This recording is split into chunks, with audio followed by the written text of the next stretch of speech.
He took the silver boot and kicked the Rangers to the curb with it. But Adrian Beltre and the Rangers won't go quietly into the Texas night 2 years in a row, or will they? The battle for the boot begins anew, starting now.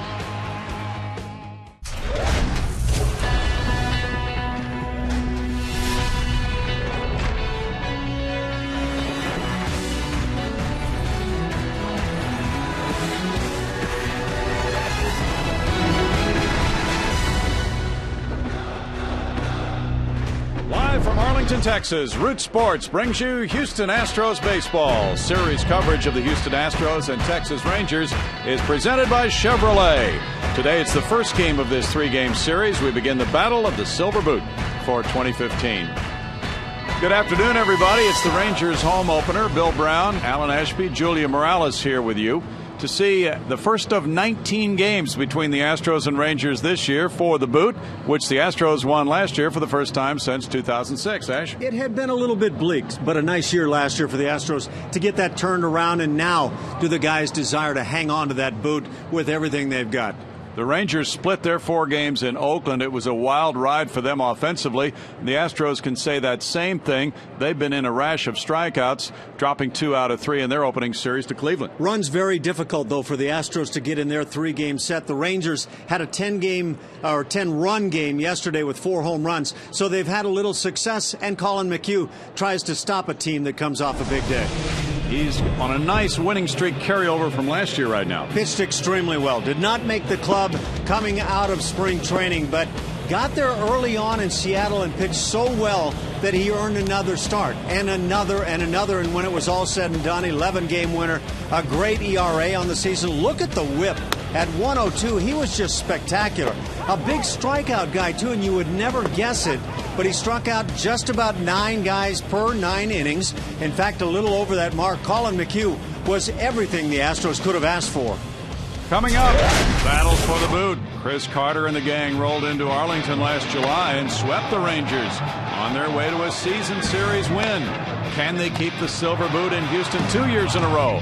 Julia Morales sets the table next. Beginning of the battle of the boot. The Astros taking it from the Rangers last season for the first time since 2006. Astros going 11-8 against their in-state rivals. The silver boot means more than just to fans. New skipper A.J. Hinch saying today he doesn't know much about the history of the boot, but he knows it's worth winning and he wants to win it. The Astros made lots of improvements last year, and you could see that by the win column, but also by the way they played against their division rivals in the Texas Rangers. And we'll take you back to last season. This is July when things were going really well for the Astros against the Rangers in that season series. Chris Carter was on fire after this point. He had 2 home runs in that second game of the series. Obviously had a great second half of the season. And also we saw this kid at the time, George Springer. We were just getting to know him with a nice deep shot to center field there. And then we also got to watch him get it done defensively. Who remembers this catch? One of the greatest catches of the year. I think he did it without seeing the ball. Incredible stuff, robbing Alex Rios there. Rangers obviously not very happy about the way things ended for them in the season series with the Houston Astros. They were used to having that boot, and with so many injuries last year, they're going to look a little bit different to start out of the gate here. Of course, the new skipper, you see it at the bottom of your screen, Jeff Bannister there. Prince Fielder, Derek Hollenbach, will see him today, and Yu Darvish will not be here, of course, out with injury. Jurickson Profar as well, but the division does not get any easier, guys. The AL West, it'll be fun to watch these teams compete all year. I know the Astros are looking forward to it. A.J. Hinch thinks his guys are ready to compete. Brownie.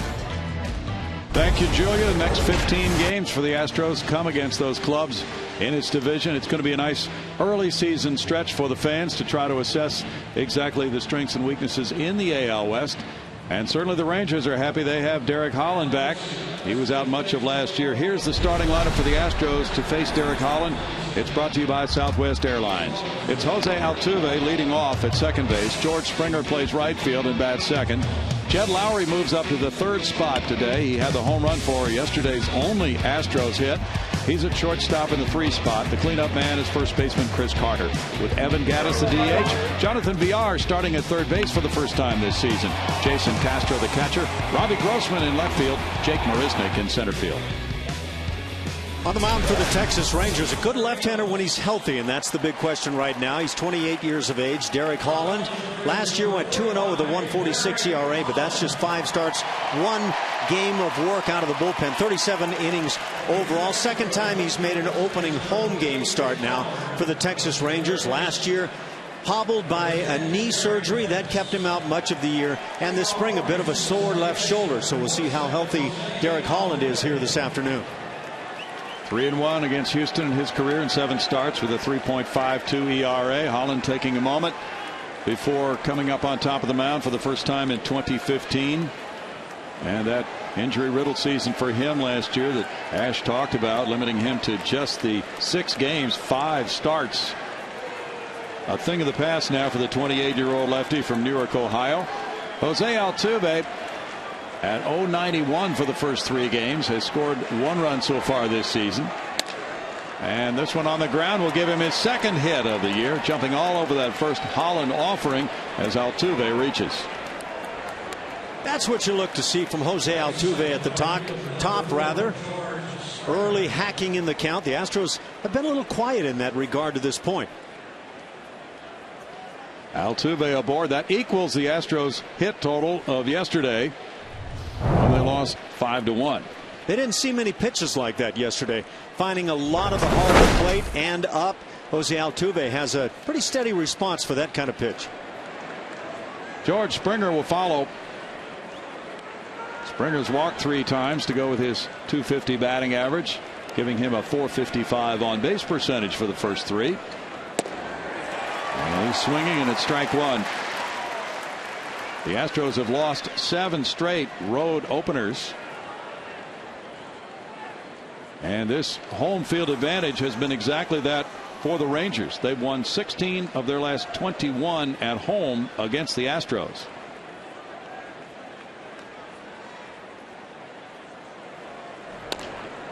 Little roller back to Holland. He takes a peek at second, throws to first for out number 1. I think some of the faithful for the Rangers here in Arlington felt like Holland might have been able to get that lead out at second base.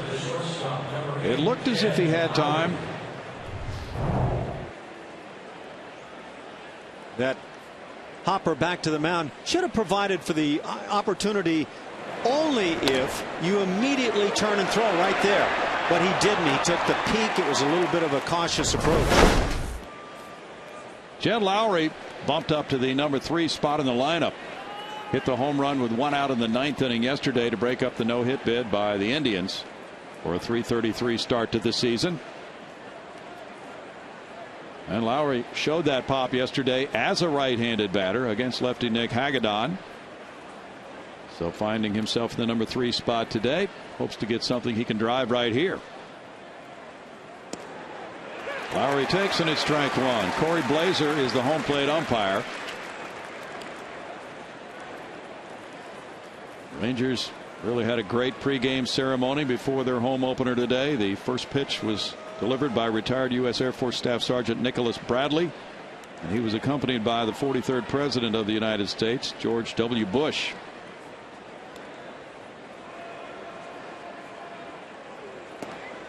Lowry takes a look at it. 1 ball, 1 strike. Bradley's participant in the Warrior Opens offered at the George W. Bush Presidential Center. Texas Governor Greg Abbott participated in a Texas toss involving Rangers Hall of Famer Pudge Rodriguez, also in the pregame ceremonies today. Now here's a pickoff at second, and they get him. Rougned Odor was not very far from second base. He moved in, and Holland picked Altuve off second base. You don't see many teams actually run this type of play anymore. But when accomplished like this, you'll get some outs. That's a big out. First inning, anybody wants to jump on top.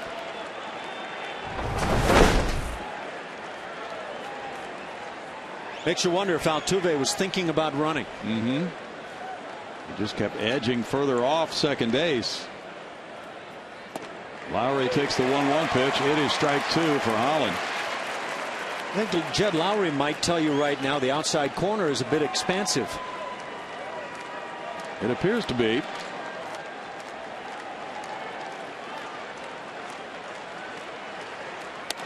Lowry pumps one to left field. This is hit well. Way back on the run, Ryan Rua. That one bangs off the top of the wall and gets out. A Lowry home run.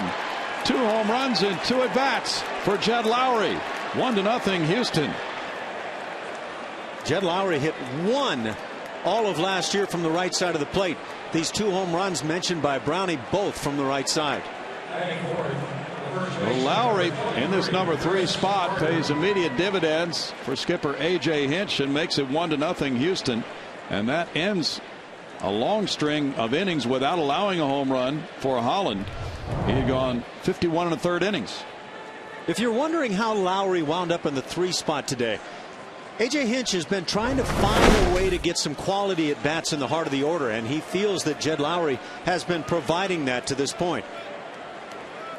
Well, both Houston Astros homers in 2015 coming from Lowry.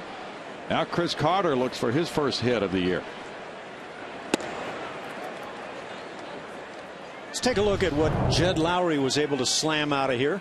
He didn't get any too much of it. That breaking ball really up through the plate a bit, and Astros hitters are getting something to hit, and now we'll talk more about it. And Carter skies it to center field. Leonis Martin. Lowry got the first hit by an Astros 3, 4, or 5 hitter this season to make it 1-0 Houston.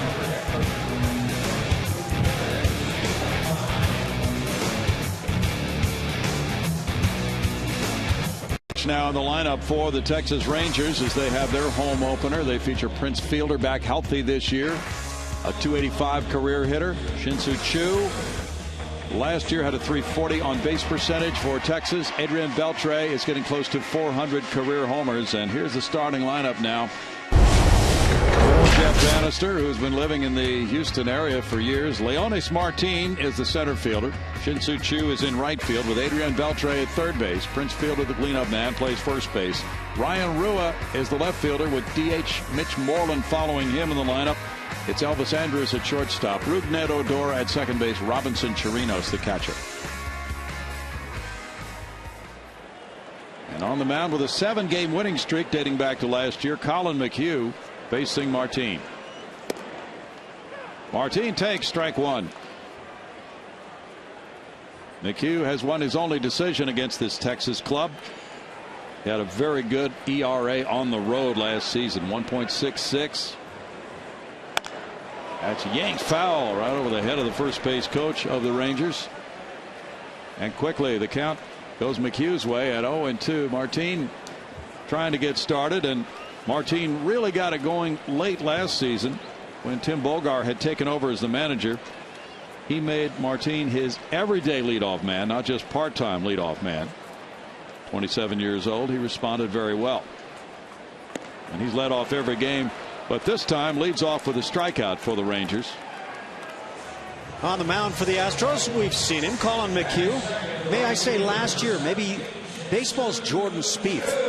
Nobody expected anything, but the young babyface looking guy came on, pitched extremely well, wants to get even better this year. Collin McHugh 11-9 last year in 25 good looking starts, 4th in the American League in Rookie of the Year voting, and he deserved every vote he got and maybe more. Collin McHugh has that mindset of working both corners extremely well. Shin-Soo Choo looks at that one. It's called ball 1 to Choo. Dare I say that pitch might have been a strike in the top of the inning. Third baseman VR is in on the grass. Infield shifted around. So Choo, who with that on base average of last year, respectable .340, brings a career .383 on base average into this season, trying to be a table setter for Beltre and Fielder in the middle. He homered yesterday at Oakland. It's dropped in for a strike by Collin McHugh with that 7-game winning streak dating back to August 12th of last year. That's the longest since Roy Oswalt won 9 in a row from August of 06 through April of 07 for Houston. And it's foul back. 2 balls, 2 strikes. He was indeed a revelation last year, as you pointed out, Ash.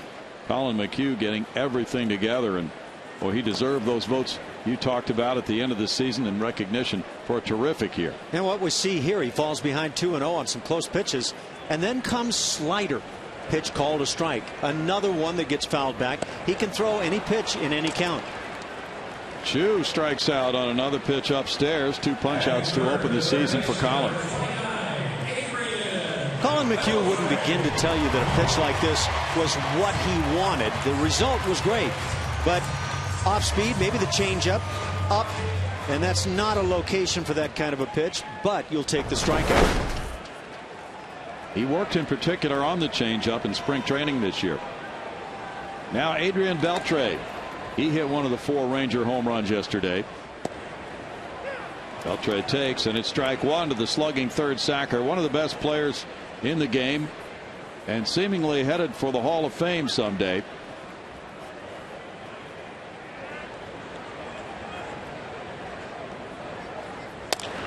He bounces this one, and the shortstop Lowry takes it on over to Carter at first.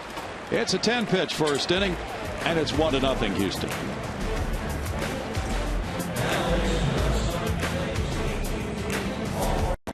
We'll see him up here in just a couple of seconds, who's coming off a really frustrating couple of days, was excited to get to Dallas. He's actually from here, has family, wanted to just think about family for a little bit before stepping back into the box like he's about to. He's our Geico quote of the game, had 8 strikeouts in his last 2 games, and said about it after the game to the media, he said his performance is just embarrassing. He doesn't recall ever having a stretch like that, just frustrated with himself, especially after feeling really good this spring. And when you think back, guys, just other than the wrist injury that he had a couple days, he did look really good this spring. Certainly did, Julia. We are looking at a right-hander warming up right now. Derek Holland has been taken out of this game, and it's Anthony Bass, the former Astro, coming in to relieve him. An apparent injury forcing Holland out of the game, and Anthony Bass, who made this club as a non-roster invitee, comes in as the long man today. After going 1-1 last year with 2 saves with the Astros, spent some time on the shelf last year with a right intercostal strain, and then signed as a free agent in December with the Rangers. He's 5-9 with a 4.37 career ERA from Dearborn, Michigan, and Wayne State University. Quite a surprise that Holland, who was visited after the Lowry homer, has come out of this game. So we don't know if it's a flare-up of the knee surgery you talked about, but he was bothered by some stiffness in his shoulder in spring training. That's the one I would guess, but who knows? A blow nonetheless for the Rangers. Gaddis sneaks one under Prince Fielder's glove and on through into right field. Coming up 0 for 11. He just hit a little tapped ground ball, not hit hard at all, but Fielder seemed to be fooled by it and couldn't make the play.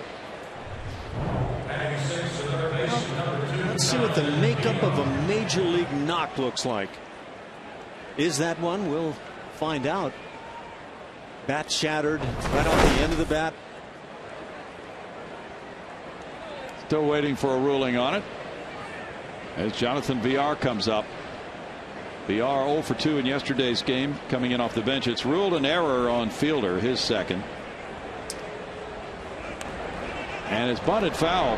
Back up over the screen, strike 1. The Rangers have committed 6 errors this year.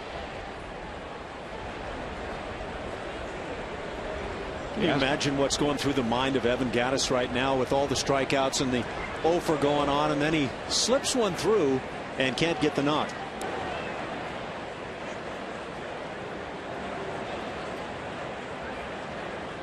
VR was 1 for 7 against Holland. Now he turns around, so the fact that he's a switch hitter is a good development for the skipper, A.J. Hinch. He doesn't have to worry so much about the lineup he put out there not being ideal against a right-handed pitcher, Ash. Yeah, and this is a lineup for the Astros where you've got a couple of switch hitters that probably blends nicely either way. Upstairs 1-2. Mentioned the Rangers on the statistics sheet had 5 errors. One of those charged to Elvis Andrus on Wednesday at Oakland has been changed to a base hit today by Major League Baseball.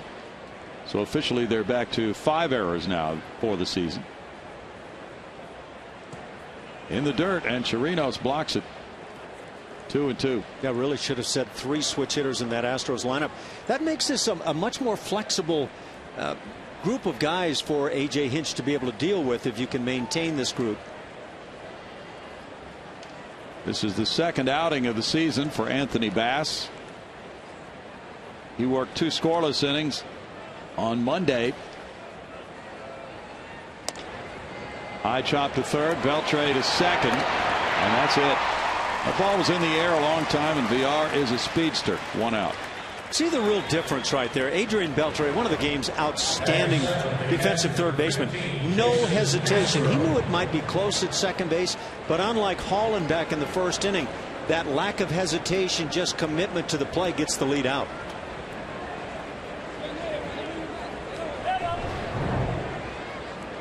This is quality work, and even a lot of major league infielders might hesitate on that play.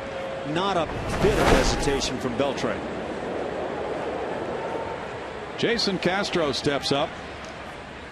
Hank Conger did the catching yesterday. Jason caught the first 2 games of the season. He rips a line drive right at fielder. A bullet for a 3 unassisted double play, and Castro just really smacked that one hard. It's a 7-pitch inning.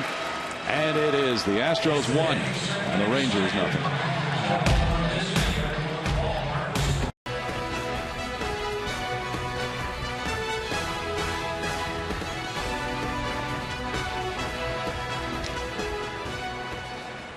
One nothing. The Astros lead it. Collin McHugh had a 1-2-3 first, and Jason Castro really stung that ball for the 3 unassisted double play on the line drive to end the top of the second inning.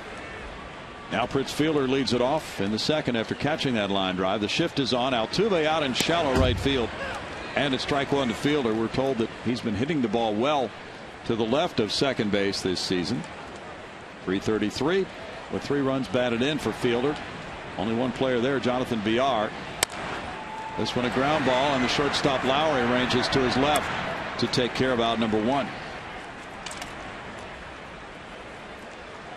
I found myself really curious how plays are assessed on this ground ball that was straight up second base, but with the shift on, is this viewed as a shift play that takes away a hit? There's no real telling, but it sure did set up nicely for the Astros. Ryan Rua 4 for 16 to start his season. Has won the left field job, at least to open the year. Rua takes a big cut, and it's a foul tip for strike 1. Rua worked his way into some playing time last season with the Rangers and impressed enough to get that shot this spring. Then he went home and added 10 pounds of muscle after converting from infield to outfield last year. He's 25, from Amherst, Ohio. He went to Lake Erie College, 17th round pick in 2011. Strike makes it 0-2. Last year he had 105 at bats and he hit 295. I keep going home trying to add 10 pounds of muscle, and I can't pull it off. Well, you can do that tonight, pal. Struck him out. We've got a long time to work out until tomorrow's night game. There is not enough time on anybody's watch for that for me. That over-the-top hammer works well for Collin McHugh. That's a big pitch for him.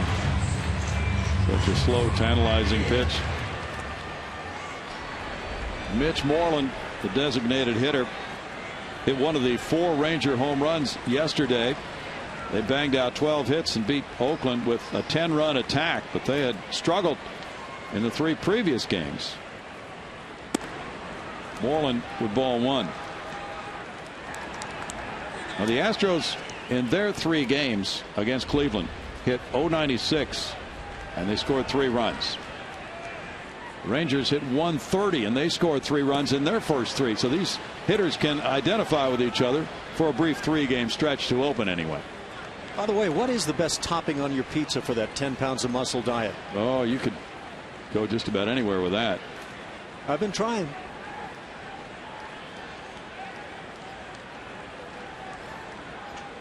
The shift still looks the same as it did on Fielder now with Moreland at the plate. And it's 2-1. Astros shifted their defensive players more than any other team in the majors last year.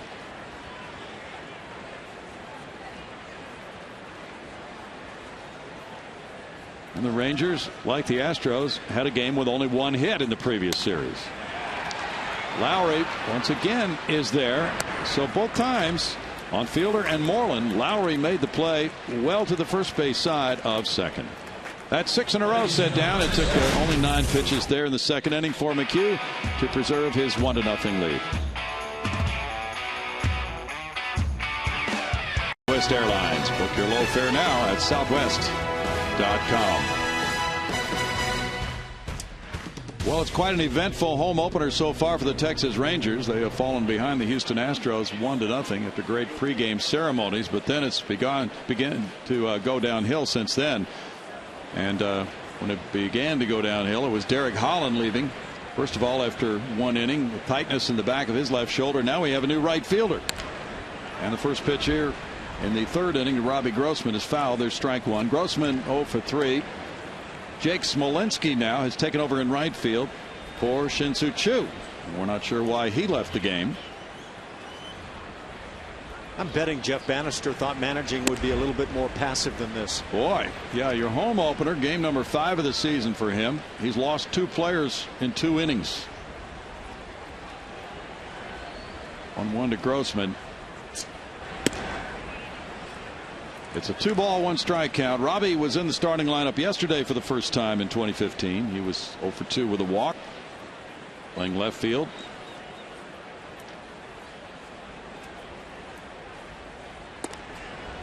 He looks at that, and it's a 2-ball, 2-strike count for Anthony Bass. And Derek Holland in his 1 inning allowed 2 hits, 1 run with no walks, no strikeouts. Well, that cannot be a good sign for the Rangers. The fact that he had the tightness in his left shoulder early in the spring. That's the reason he is starting their 5th game of the year and hasn't already started. And now it flares up again. That's smacked into right center field. First hit of the season for Grossman. Well hit. And that's a leadoff single. The Astros have the leadoff man on for the 3rd time. 2 of those on a hit, the other on an error. I think we're getting an early peek anyway at a more aggressive Robbie Grossman, and I applaud him. It looks really good. Taking some good swings.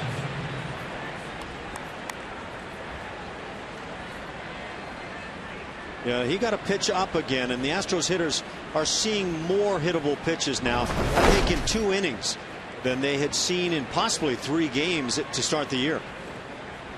Jake Marisnick is in the number 9 spot. Bunting, he pushes one to the first base side, and Bass will toss to Fielder. Sacrifice. Grossman moved over on a 1-3 sack. Our T-Mobile game changer is the most prodigious leadoff man in history. 13 years ago today, Craig Biggio hit the 31st leadoff home run of his career and passed Bobby Bonds for the all-time National League lead. Ricky being Ricky is still out in front on that total figure, but boy, what a career in every aspect had by Craig Biggio.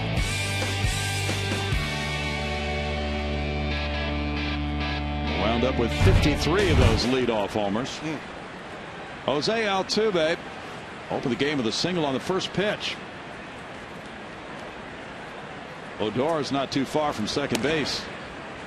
And Rangers worked that pickoff earlier on Altuve at second with the lefty Holland on the mound.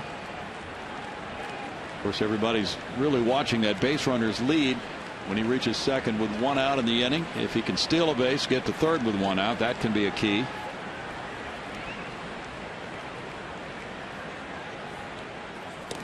Altuve leans back from it. It's a strike for Bass. 1-1.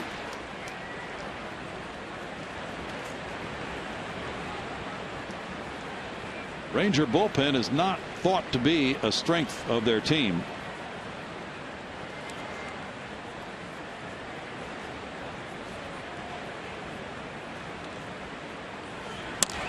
That's in the air to right field for Smolinski with the grab and the tag. Advancing on out number 2, Robbie Grossman. Well, when you're on the bench On a major league team, you want to be watching every moment and see what you can pick up. I would say that with Smolinski catching this ball and not moving into it, he still showed a pretty good throwing arm from right. Yeah, he kind of reached back a little bit, and that had to hamper that throw a bit, didn't it, Ash? So you always want to watch that. Now, you don't learn anything there about what type of an outfielder in terms of charging the ball he might be, but he does have some arm strength. Might not have been exactly the way he would want to play that ball, but I don't think under any circumstance he could have stopped the advance. Springer, the batter, moving back from ball one in tight. Julia showed some highlights from the Astros series here last July when he made that fabulous catch, smashing into the center field wall here. One of the top catches of the season last year in the majors. And he had personally some of the most amazing catches of the year. But that one, as Julia was saying, I don't think George even saw the ball the last few feet. And he was coming on like a freight train to that wall. He looks at ball two. 2-1. Much too early in the season to make anything out of numbers, but George Springer has been taking some walks. He's developed some favorable counts. This number 2 spot might be a real suitable position for him in the lineup. That one goes foul, and it's 2-2 to Springer. I don't know what it takes for a George Springer to start making more contact, but that's the area I would like to see. I'd like to see him stay aggressive. If he draws the walks because pitchers don't want to face him, so be it, and that's a great thing. But don't passively allow hammerable pitches slip by.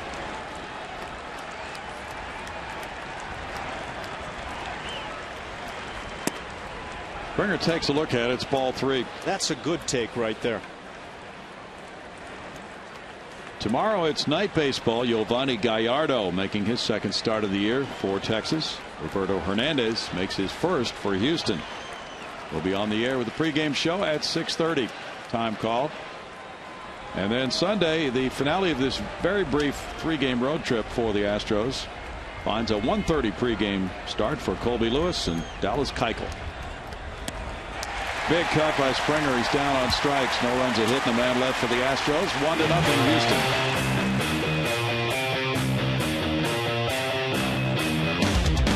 I would say that's inside the box score as we break down Collin McHugh's high strikeout rate.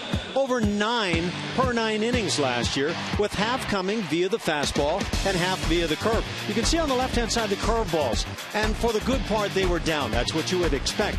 That curveball starts in the same range as you see on the right side box. The fastball's up. And Brent Strom has to love that. The utilization of the high fastball, same slot curveballs, and maybe the reason for the great success of Collin McHugh last year. He has been sharp. Perfect through the first 2. Facing Elvis Andrus with a 1-0 lead. Home 3rd inning.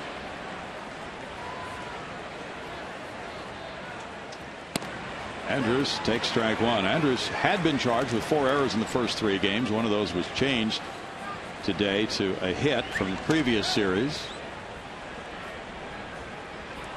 He did not have a good year last year. There's a clean hit. First base runner for the Rangers. Andrus singles his way aboard. Andrus looked like he got the slider, some version of a breaking ball out over the plate a bit, and able to get the barrel to it nicely. See what Collin delivers. Yeah, that's finding a lot of the plate. Doesn't mean a guy's going to get a base hit or even hit it hard, but you should take your chances as a hitter there. Andrus, who's a good base stealer, is on for Odor. Rougned Odor, 091, 1 homer. He was the youngest player last year in the majors at age 20. And the toss goes over on Andrus. The Rangers have not attempted a stolen base yet this season.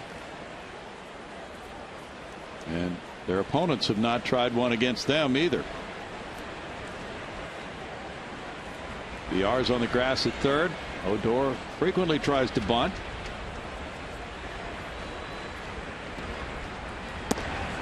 And ball 1 does not tempt him. Chirinos is on deck. Odor is from Venezuela. Last year he hit 9 homers in 386 at bats. Through a lot of the years, I think of the Rangers as being a slam and ball club, but Leonis Martin already has a bunt single. Andrus is going. Here's Castro's throw there, and the tag by Lowry gets him. Andrus is cut down. He's been 74% successful in his career. This time he is retired from 2 to 6. I think he's asking for a review of this play. He doesn't want to leave second base, and he pointed right away, but it sure looked like the throw got him. It did. Laz Diaz saw it that way.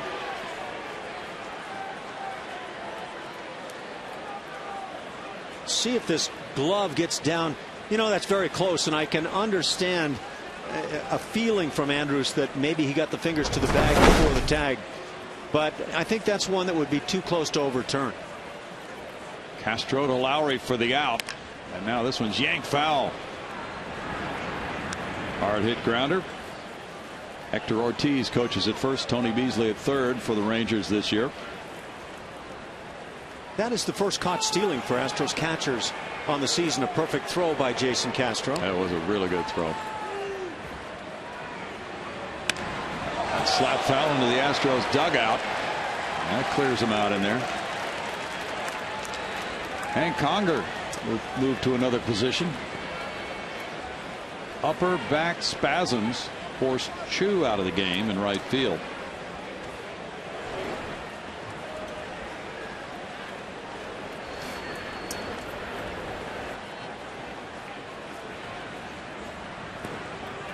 Odor takes a look at that one, and the count runs to 2 balls, 2 strikes.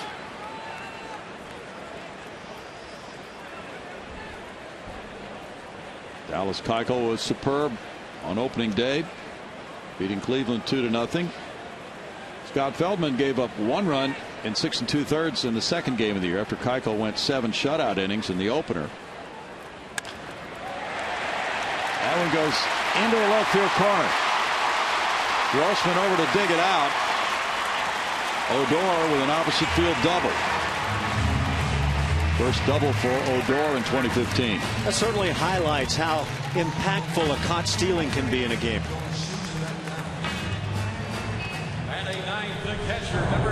Pretty hitting here by Odor. Not a big guy, but he has plenty of pop. In fact, the Astros have seen him go yard. But he's getting a pitch up and away and doing with it what you should. It's difficult to do, though. Now the Rangers get back-to-back hits. This has been one of the tough ballparks for pitchers down through the years.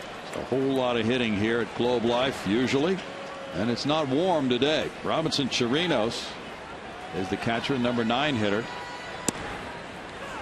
There's strike 1. The ball flies in this park, although apparently some recent remodeling has caused not as much offense to come around, and then there's the general drop-off in offense in Major League Baseball, so it's not as explosive a ballpark and yielding runs as it had been.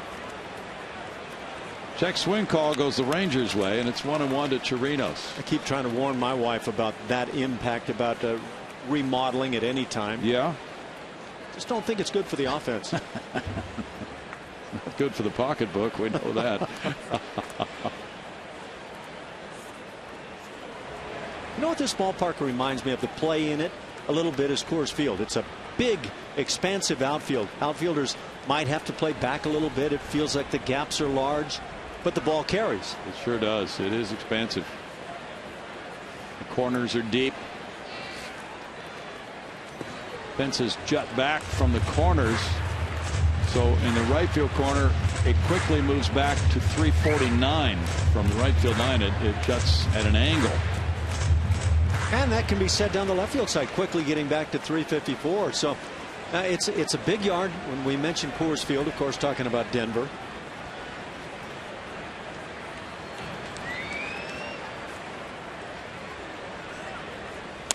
Two 1 pitch is hit to shortstop. Lowry, and he's had a busy day of it so far. 2 down. So in that type of ballpark, if you can get yourself some ground ball outs, the strikeout always big no matter where you're at. got a chance of pitching well here. Jed Lowry here for this very purpose. Steady defense, if not the spectacular play, and then swing the bat well from both sides. He's made 4 plays on grounders, and then the other one on the tag on the caught stealing. Leonis Martin, Cuban-born outfielder, struck out in the first inning. They strike one to Martin. This is the 44th season in Arlington for the Texas Rangers. That's a good hammer over the top right there, and yet a good swing by Leonis Martin. We saw Odor have a good swing on a curveball. Maybe the Rangers are sitting back looking for that pitch.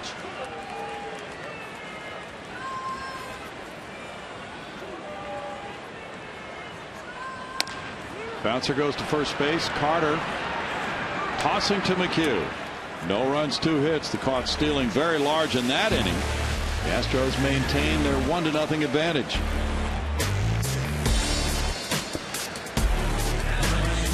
Talking about Jed Lowry here, home runs in each of the last couple of games, each from the right side of the plate. This was yesterday the only hit and run as it resulted for the Astros, and then today the only run of the ball game on this home run that hit the top of the wall and got out of here. Jed Lowry here to play some good defense, is supplying some offense. The switch hitting Lowry for his career is a .283 hitter, right-handed, .250 left-handed. He steps up now in the 4th inning after that homer in the first. Home runs in consecutive at bats for Lowry. Will be followed by Carter and Gaddis. And now as he bats left, it's ball 1. How about switch hit homers in the same game? Something Jed has a chance to do now that the starter, the lefty Holland, is left and Bass is pitching. High drive to right field. Smolinski. Well, maybe next time. 1 out. Close. He got it up in the air. Pitch might have gotten in on Jed just a fraction. He's getting the good swings right now. First baseman Chris. There's a guy that really can go a long way to help this young Astros club this year. They tried to work him in. Bass got in just a bit and looked like the swing might have been cut off a hair. He had a shot. As sometimes you get to shaking your head and slapping the thigh because you know when you took that swing you just missed it. Carter hit a fly ball to center earlier. There's ball 1 to Chris. In that 3-game series with Cleveland, the Astros 3-4-5 hitters were 0 for 32 with 16 strikeouts. 1 ball, 1 strike. So the change of venues going well so far as the hitters are getting some good swings in this game. They have 3 hits and then that hard hit line drive by Castro into a double play. In tight, it's 2-1.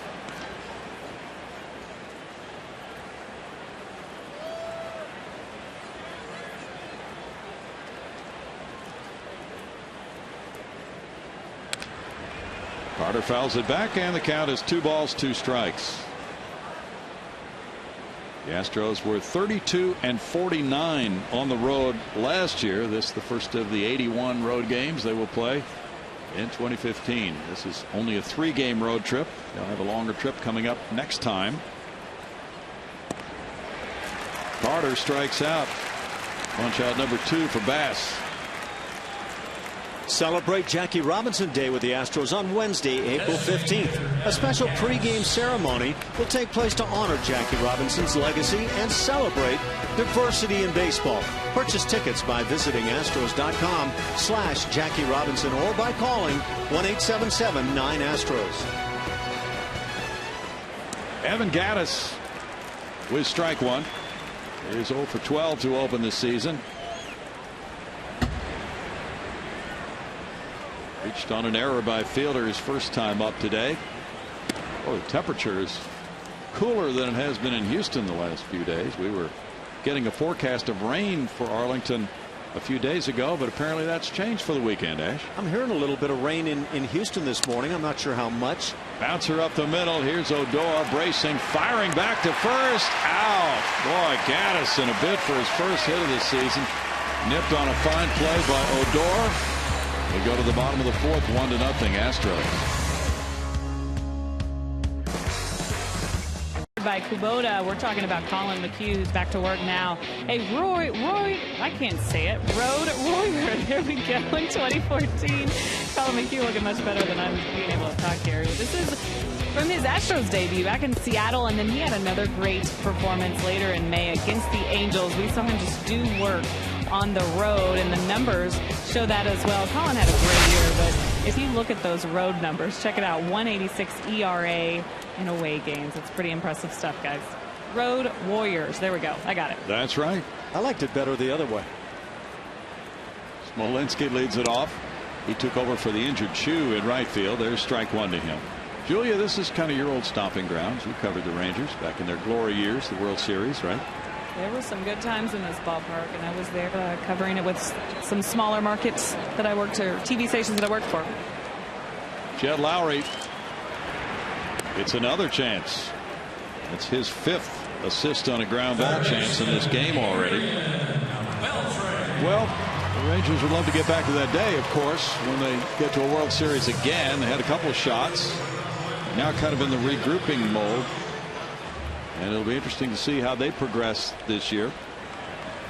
Both the Rangers and Astros are getting not a whole lot of attention in the AL West in the predictions. Adrian Beltre grounded out earlier. There is strike one. We were chatting with some of the Rangers broadcasters about their series in Oakland, trying to get a feel for what that Oakland team is all about. That's a hard team to gauge right now, after all the changes the A's have made, after trading the likes of Josh Donaldson. Coco Crisp has been hurt. Well, and then look at their starting rotation, the guys they've lost from there. True. Now they have some new people they're working in this year, and that's what a lot of people look at in the month of April, trying to figure out who's in the various pitching rotations for the various teams, and the lineup changes from last year, and figuring out if they're better or worse than they were a year ago. Striking, it's 0-2. Well, the Astros beginning this string of games against the AL West would be welcoming Oakland Monday night to Minute Maid Park. Look at that location. A couple of pitches right at the bottom of the knees for Collin McHugh. 10 of 12 first pitch strikes. He is sizzling out of the gate, just as Keuchel and Feldman were. And so next week, Ash, at Minute Maid Park, Monday through Wednesday, Oakland. Friday through Sunday, the Angels. It's a chance for fans to come out and see these teams and gauge for themselves what they might be expecting. Swing and a miss by Beltre. He's thrown out by Castro. 2 outs. 4th strikeout for McHugh. Yeah, I'm interested in seeing the Angels, and one series doesn't tell you the whole story, but I think the Angels and a lot of people's pick this year, the Seattle Mariners, are going to be really tough clubs for the Astros to deal with. 38 games the Astros face those two teams total. Well, Albert Pujols hit a big 2-run homer a couple days ago. Milestone for him, number 521. Fielder with ball one. So that ties Albert with Hall of Famers Ted Williams, Willie McCovey, and Frank Thomas on the all-time home run list. And dating back to his Cardinal days, fans love to come out and see what Albert can do against the Astros. That last pitch, a strike. And the infield shifted around as always on Fielder.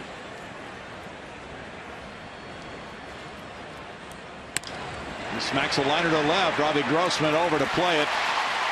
He got an excellent jump, but Fielder gets a 2-out single.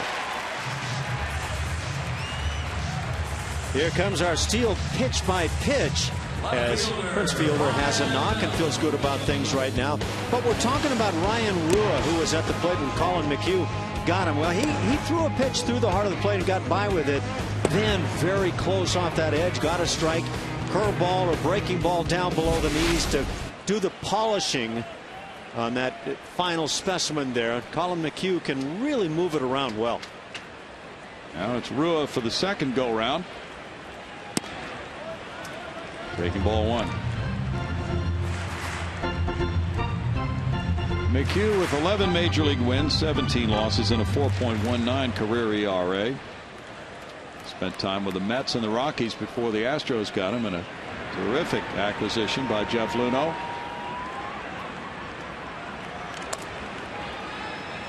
Well, when you look at what Keuchel and McHugh did last year, it was a quantum leap forward for both of them, and they're 40% of the starting rotation. 2-0. You know, we were talking last inning, Brownie, about what Collin McHugh does with curveballs and fastballs. That curveball comes out high, like the high fastballs that he picked up a lot of his strikeouts on last year, and then eventually bends down to or below the knees. And it's that look where everything seems to come out of his hand at the same spot, therefore making the curveball and the fastball tough to read. Fouled away, 2-1. McHugh was claimed on waivers by the Astros in December of 2013. Well, what a claim that's turned out to be. You know, that point you're bringing up is a really good one, and somebody was doing a little clinic on that in one of the magazine articles recently, and the pitcher was describing it as throwing his pitches into a tunnel, trying to get all of them out of that same release point. And it's like putting to a spot before the cup. It's like throwing to a spot before the plate, you know, that kind of concept, so that the hitter has a hard time differentiating. You know, it really speaks to Brent Strom's desires to have Astros pitchers not only throw the fastballs down around the knees, but get a lot of them up, so you change that perspective, and that perspective actually winds up being the very same one as a good curveball is thrown from. This one off the mitt of Castro, gets behind him and advances fielder to second base. Jason reaching down into his left, and he couldn't stop it. Jason Castro doesn't need me to cover for him, but any catcher who has ever played in the big leagues will tell you the pitch to his left, the one that doesn't come back as much as you anticipate, is the one you'll miss more than any other pitch you'll see all year long. We're assuming pass ball on that. Yeah. Which would be his first of the season. 3-2 now to Rua. Rua tops it foul. Yeah, that would be my assumption. Certainly should be called that way. The Rangers had an awful spring training in terms of wins and losses. They were 9-19 with 5 ties. They won only 2 of their last 19 spring training games. You know, I imagine at some point that concerns a manager in the organization, but I'll tell you who it really concerns is the fans of that team. Yeah. I just think that it's too easy with the passion and throwing your heart into it to not read something into that, whereas the players are probably, you get that mixture, the guys who are feeling good and the guys who are still trying to get to feeling good. Then their first game in Oakland, they got 1 hit and lost to Sonny Gray and the A's 8-0. That you concern yourself over. That's a walk to Rua. First walk for McHugh. And that hit didn't come till late in the ballgame. Sonny Gray is really good, but it does make you think, are we in a position right now to get this season started? Well, they bounced back and won their next game 3-1. Then they got shellacked 10-0 before winning 10-1. It's been a crazy start for the Rangers. McHugh with his first walk. Last year, he limited the walks very well. 41 in 154 innings. Well, for the Rangers, Brownie, you just described what a lot of the season can be like. You can be dominant and you can be pathetic on back-to-back days. Mitch Moreland grounded to shortstop earlier.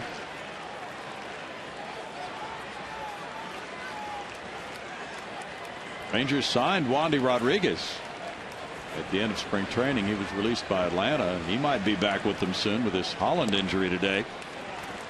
Moreland takes, and there's ball 1. Wandy's at AAA Round Rock now. And he had thrown some good games for Atlanta this spring, one against the Astros.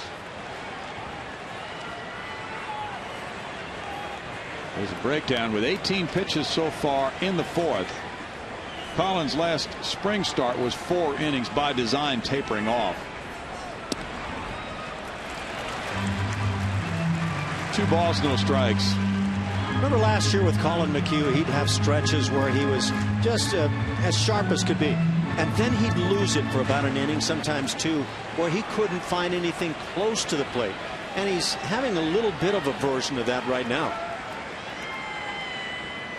He was in some trouble last inning. The caught stealing helped it through that. Now 3-0 to Moreland with Andrus on deck.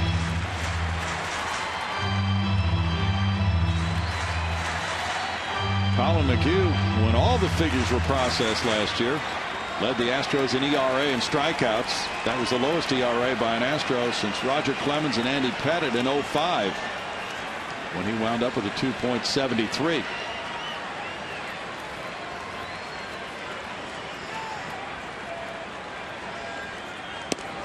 Swinging on 3-0, Moreland does not make contact. Yeah, that tells you what Major League managers certainly think about having a good hitter at the plate, a dangerous hitter, and that 3-0 or 2-0, that hitter's kind of a count where you anticipate getting a fastball. Collin McHugh was not going to give in to that count. He created some nice late movement downward on that pitch. And now a little comebacker. It's grabbed fair, and Castro got it for the final play of the fourth inning.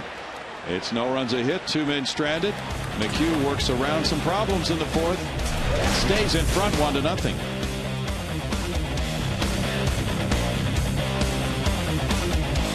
The Astros in the Astrodome on April 17th, 18th, presented by Coca-Cola. On Friday, the 17th, 10,000 fans will receive a Jimmy Wynn bobblehead, and then on Saturday, the 18th, we'll turn back the clocks with an era-specific uniform. 10,000 fans will also receive a 1965 replica Astrodome. For more info or to purchase tickets, visit Astros.com or call 1-877-9-ASTROS today. Guys. Julia, we missed the show out at the Astrodome last night. 23,000 people turned out to celebrate the 50th anniversary of that exhibition game with the Yankees at the Dome. Quite a party last night.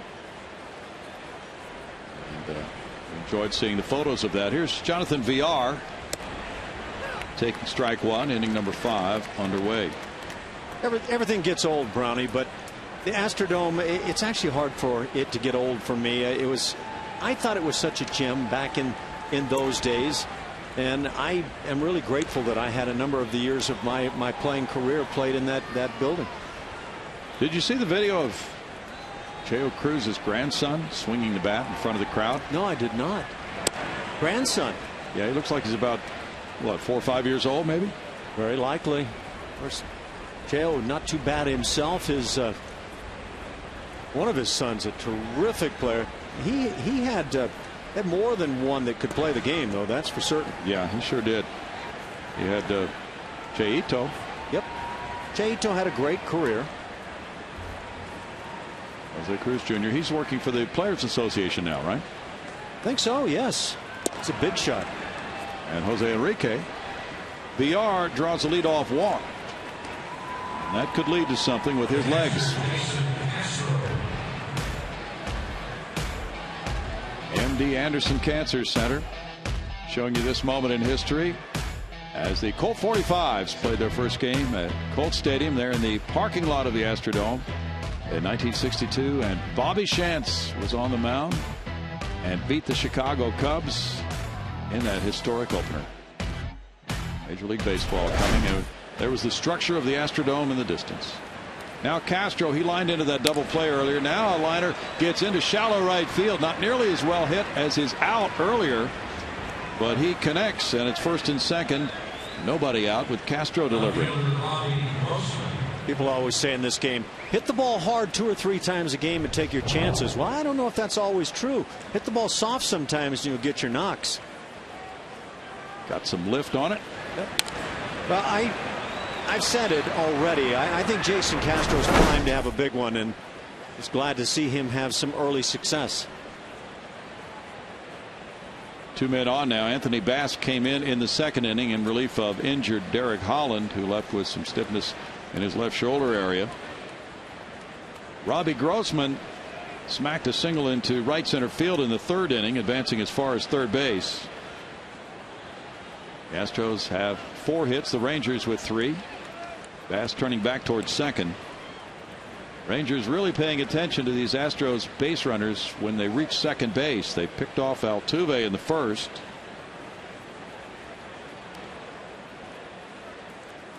Beltre's in tight at third. Grossman around to bunt, pops it up. Bass diving, tremendous play. He's got a double play at second. Great play by Anthony Bass. Diving and starting the 1-6 double play. A pitcher laying out.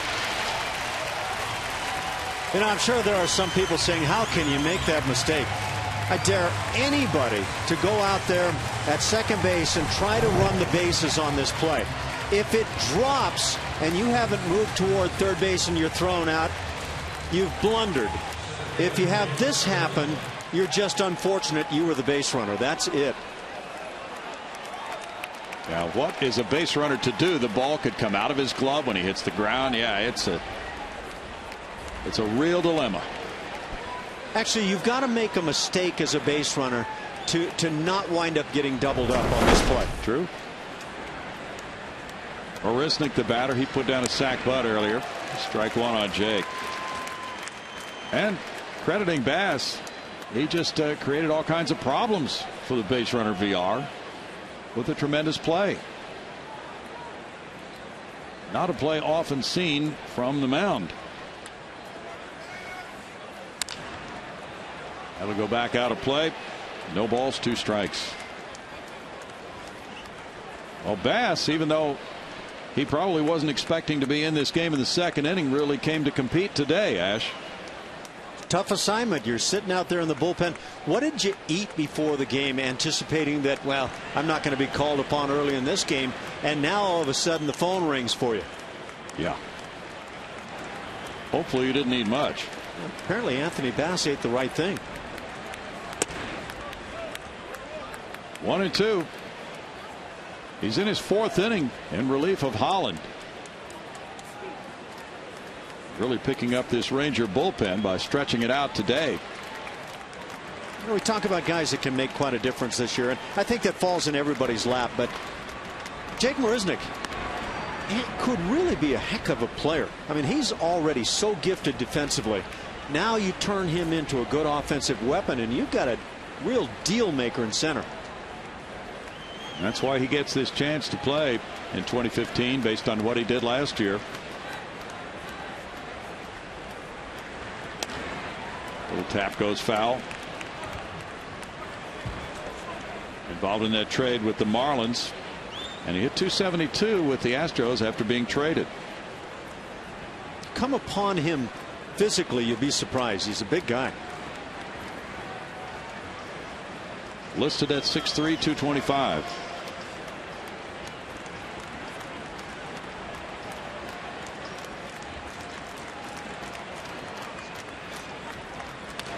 Good cut there by Jake.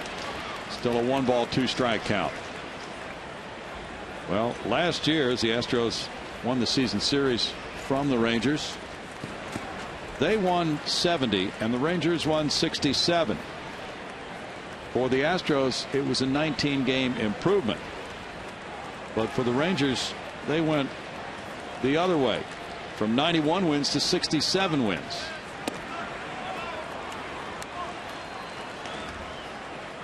Two balls, 2 strikes. So they wound up with the Astros finishing 4th and the Rangers finishing 5th in the AL West.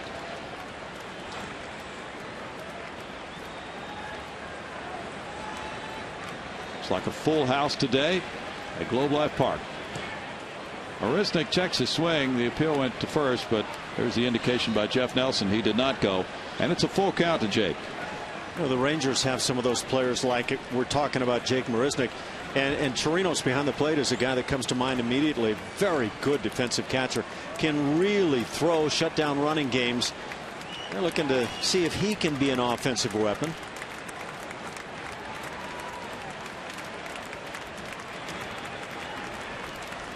Runner goes. That's a line shot, left field corner.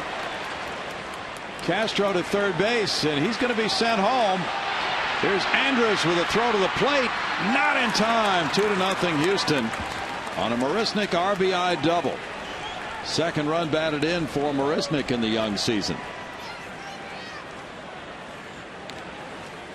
Well, there you go. Jake Marisnick comes through. He got a breaking ball that stayed up just a bit on the inner portion of the plate. Got his hands through early, and it's a tough pitch to keep fair. Got to be able to cut it off a little bit, as he did there. That breaking ball just didn't do much. Jake Marisnick takes advantage, and that's part of what being a good offensive player is. Take advantage of opportunities. Not the strongest of relays there from the shortstop. Rua got it there to Andrus. Gary Pettis, the third base coach for the Astros, has been coaching for the Rangers the last several years. He knows their club extremely well. Marisnick has knocked in run number 2. That's hit number 5 for Houston. Jose Altuve bats. He has one of those hits, a leadoff single, 1 for 2. Mike Maddox just went to the mound, the pitching coach. One hopper to Beltre. In the 5th inning, the Astros strike for a run on 2 hits. They leave a man, stretch their lead to 2-0.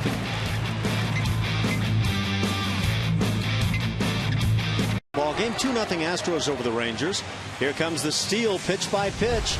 Talking about Collin McHugh on the hill, and this against a very tough bat of Adrian Beltre. 4th inning, gets the early strike with the breaking ball. Beltre's patient, but then patience doesn't pay off at that point. Very close on the 0-2 pitch, and then the curveball in the dirt is the finisher. That's Collin McHugh at his finest right there. He will mix it all over the place. So now the second time through the lineup, the hitters have seen something of him. Elvis Andrus on an 0-1 pitch had a sharp single. He became the first man to reach after McHugh had retired the first 6, but his pattern may change on Andrus. Is strike 1. Last year, Collin threw his fastball 40% of the time.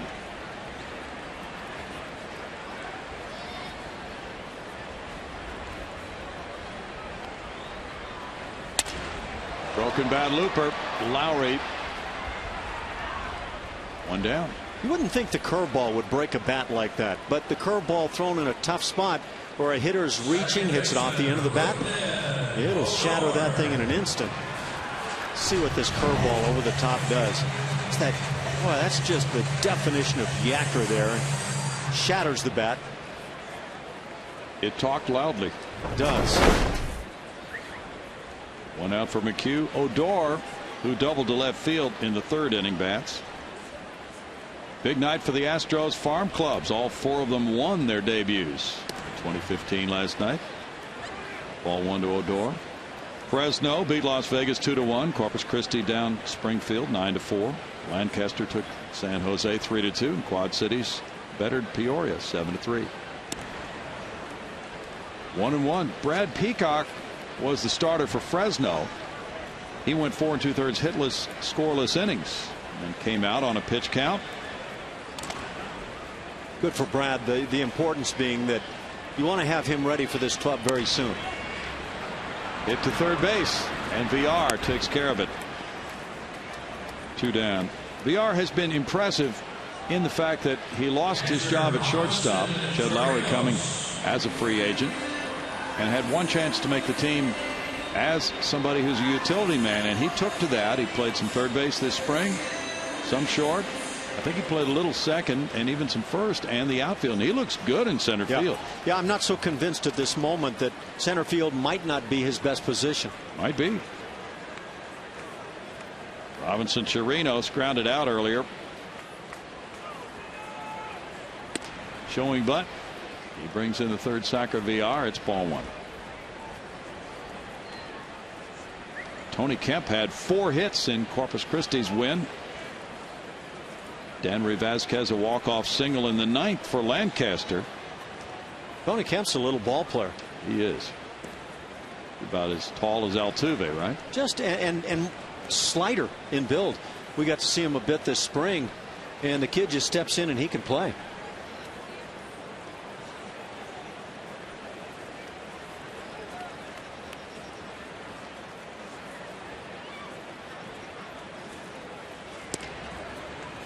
It's 3-0. Tony DeFrancesco, manager again at AAA, but at a new place, Fresno, has a very good starting lineup for his team. That's a location that can get a little bit toasty during the middle of the summer. Ooh. That one sails wide for ball 4. Chirino's taking a 2-out walk. When I made that comment about moments where Collin can suddenly just not even be close, that was it right there. The moment, yeah. Now, Tony D had Matt Dominguez at third base last night. John Singleton at first. That's a very good AAA roster. The AA roster, you'd have to say, is the same.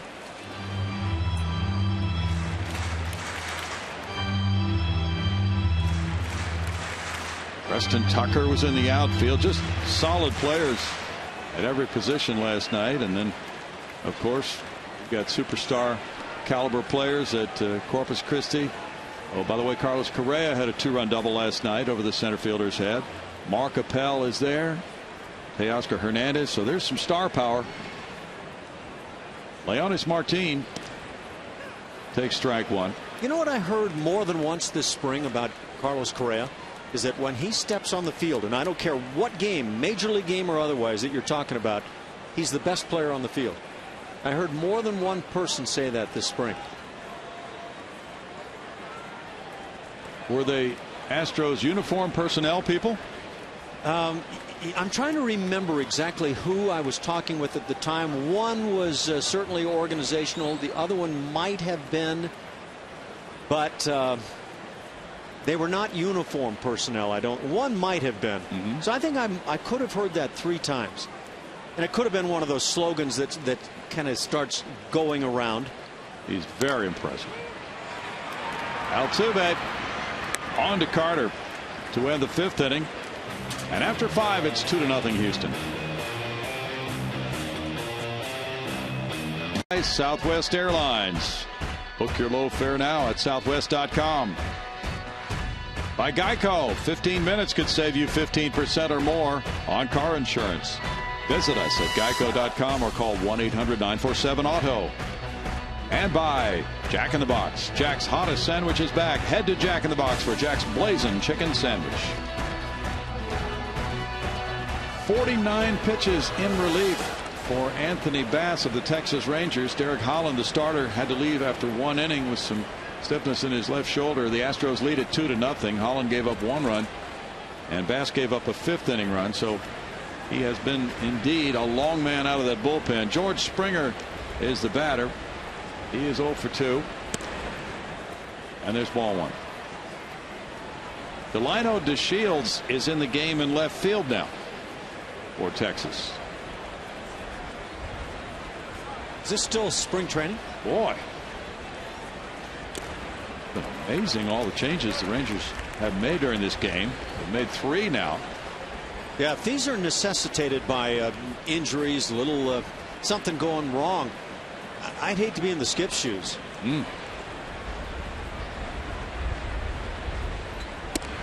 Springer takes a look at it. 2 balls and a strike to George.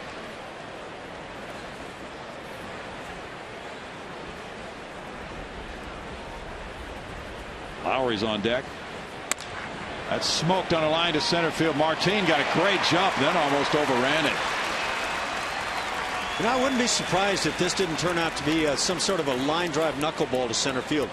The way Martin, a gifted center fielder, comes after this, and this ball was busted. You just square that ball up, and it starts to see how that sailed toward left center at the last instant. There on TV, you can see it well. That ball had something unusual going on. The Astros have had some hard hit outs today. Jed Lowry hit one nobody could make a play on, a homer in the 1st inning. Fouls that one back, and then he hit a fly ball pretty deep to right field his 2nd time up. Jake Buchanan got the win in relief for Fresno last night. Peacock went 4 2/3. He walked 5 and fanned 2. He threw 87 pitches. Ooh, 5 walks. That's a bit concerning. That doesn't sound like the guy that we watched one day on a backfield during spring training. He looked as sharp as could be. He really did that day. Yeah. Change up, strike 2 to Lowry. Last Astro to hit homers from both sides of the plate, Lance Berkman, former Astro and Ranger, July of 06. 1-2. Astros had a couple of catchers back in the 80s do that. Maybe Alan Ashby and Mark Bailey. It could have been. 2-2. Well, Buchanan, with his 4 innings in relief, giving up 2 hits and 1 run, got that win for Fresno. They had Nolan Fontana at shortstop, Ronald Torreyes at second. Matt Duffy was the DH for them. Preston Tucker in left. Max Stassi was the catcher. Singleton at first. Santana in right field. Domingo Santana. Matt Dominguez at third base. L.J. Ho's center field. That's a very good lineup. You know, I didn't get to watch Max Stassi obviously all of last year, and the numbers weren't great. But every time I've seen him play, he's impressive. Had a good spring. Bouncer to first.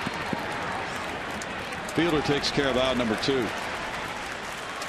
Whether treating employees, hosting clients, or bringing out your church or youth sports team to Minute Maid Park, Astros Group sales tickets will create an experience that you'll love to remember. Reserve great pricing and benefits for your group by calling 1-877-9-ASTROS or visit astros.com/groups.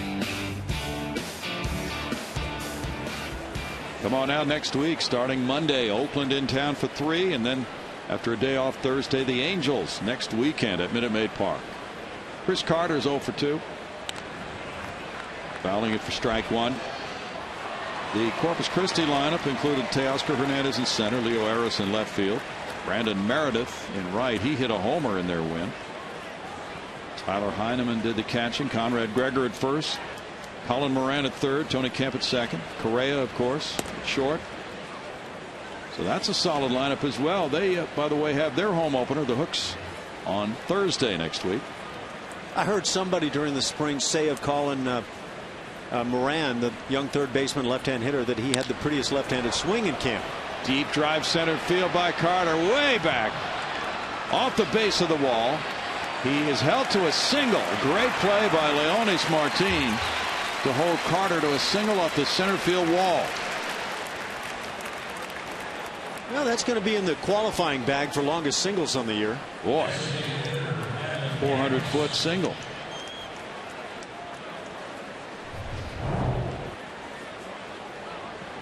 Ball smoked pretty good. If a guy with Martin's wheels and instincts in center field can't get back on that shot, you know it was smoked. And it's not like Carter's just jogging down the line. He's thinking to. Just no chance. Evan Gattis is 0 for 2.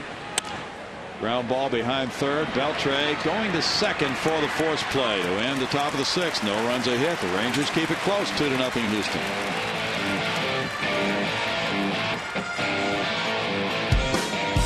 The #1 live streaming sports service is celebrating 13 years. Watch every out-of-market game live or on demand in true HD, over 400 mobile and connected devices. Enjoy real-time highlights, live look-ins, pitch tracking, and more. Blackout and other restrictions apply. Visit MLB.tv for details. You heard Brownie talking about Jonathan VR. Last time he was playing defense. Hinch actually was talking about the lineup changes. Had a little bit to do with the lefty and as well as getting his offense going. VR getting the start today at third. He felt comfortable with him at third, especially the way that he played it all spring training. I asked VR how comfortable he felt, and he said, I'm ready to play anywhere where I can get in the lineup. I'm ready to help this team. He also said that he played third base when he was much younger, 14, 15 years old. Of course, he signed at 16, and then from there played shortstop. So he's like, I'm just taking it back a little bit, but yeah, I feel comfortable, guys. 2-0 lead for the Astros. Smolinski, the batter. It's 1-1. I'm not sure what limitations, if any, there are physically as playing shortstop now. A-Rod kind of set a new bar there. Maybe there have been others, and Cal Ripken would be in that on that stage in terms of big guys at shortstop. But VR's he's a strong guy, and I could see him as a third baseman if he developed with that power, speed, and instincts to play in center field.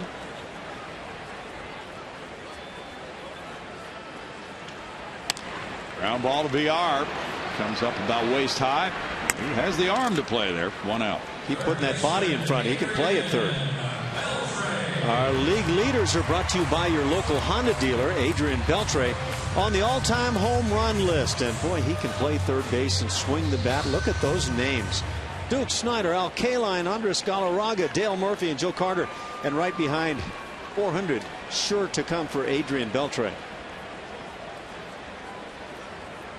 A key player, certainly. 0 for 2. Just keep him wanting until this series is gone. He's tough to hold down, isn't he? He won the Triple Crown of the Rangers last year. 284 lifetime, 396 homers. Close to 1,400 runs batted in. And those are considered Hall of Fame numbers for a third baseman. Third base is not a position heavily populated in the Hall of Fame. Played against a pretty good one in Mike Schmidt.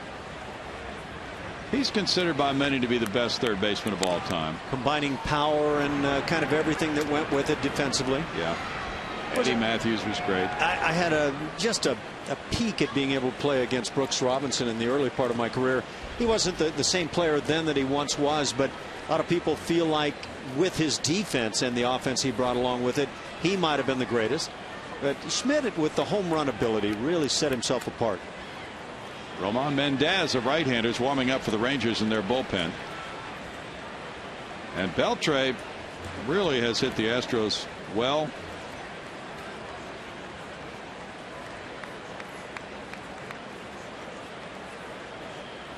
He's at .361 against them since 2012. More than anybody with 100 at-bats against the Astros. 2-2. Talking about Adrian Beltre yesterday, he got a curveball and he can drop to a knee with the best of them. Reggie Jackson used to be the big knee dropping guy. He drops one more time and he gets enough to drive it out. He's a fun player to watch and great on top of it. He drives this one deep to left center field. Grossman on the run. Extra bases off the wall. Beltre has a one-out double. First double of the year for Beltre. Yeah, kind of like with that curveball down maybe below the knees yesterday and hitting the home run. Beltre drops right here and takes a pitch. Let's see if this is under the knees or not. Not down around the knees.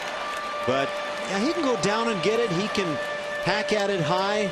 He's just one of those free swinging players that's really good on top of it.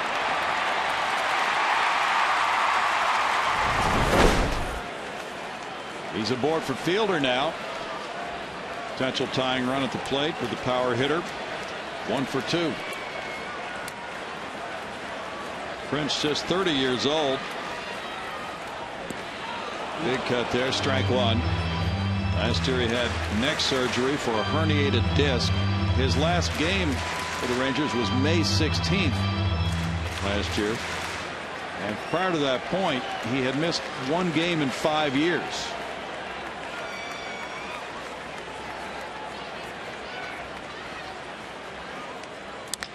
Line drive out over Altuve into right field, charged by Springer. He brings it to the plate, and it's first and third, 1 out on the Fielder's single. Now this is one of those plays with Fielder going down the line, Springer charging. And keep in mind that Carter has an assignment. He's a cutoff man on this play, so he went to the assignment spot. But he could have also chosen to go back to first base, and I'll bet Springer would have made this a close play. On the changeup, look at this fine piece of hitting by Prince Fielder. Really is. Well, he stays back just enough to get a portion of the barrel part of the bat to it. Now he knows he's got to dig, but look at Springer coming on. Carter went to the cutoff position. That's the right thing to do. But had he gone to the bag, that would have gotten interesting. Well, now a big test with Delino DeShields, the former Astros farmhand, batting for the first time in this game. He took over in left field for Ryan Rua. And he is very speedy. Trying to bunt his way on, and he fouls it, strike 1.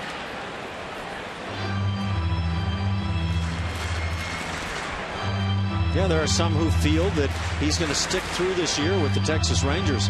If they send him back down, the Astros have the option to get him back, but apparently he's looking pretty good early on. The Astros drafted him in the first round in 2010. He was the 8th player drafted. His father, Delino, was actually also a first-round pick and is the AAA manager for Louisville this season in the Red system. His father batted left. Showing bunt again. He looks at a strike, and it's 0-2. DeShields played last year at AA Corpus Christi. He hit .236 with 11 homers, 57 runs batted in. You know, you hear people talk about 12-6 curveballs. Collin McHugh has one. It goes literally from the 12 on the clock right down to the 6. He gets his fingers right over the top of the baseball.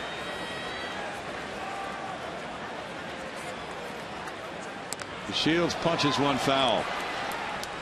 It might have seemed to some to be a stretch for the Rangers to take DeShields in the Rule 5 draft because he had hit .236 at Corpus Christi, had not been above AA. But nonetheless, it's not costing teams that much to take players in the Rule 5 draft. He looks slimmer to me right now than he was a year ago when I saw him. High chop in the hole. Lowry, as the run scores, goes to second. A stretch by Altuve, safe. Now he's got a tag play, and he gets the out on Fielder, who overran the base. The run scored to make it 2-1. And the Astros got a break with Fielder overrunning second base.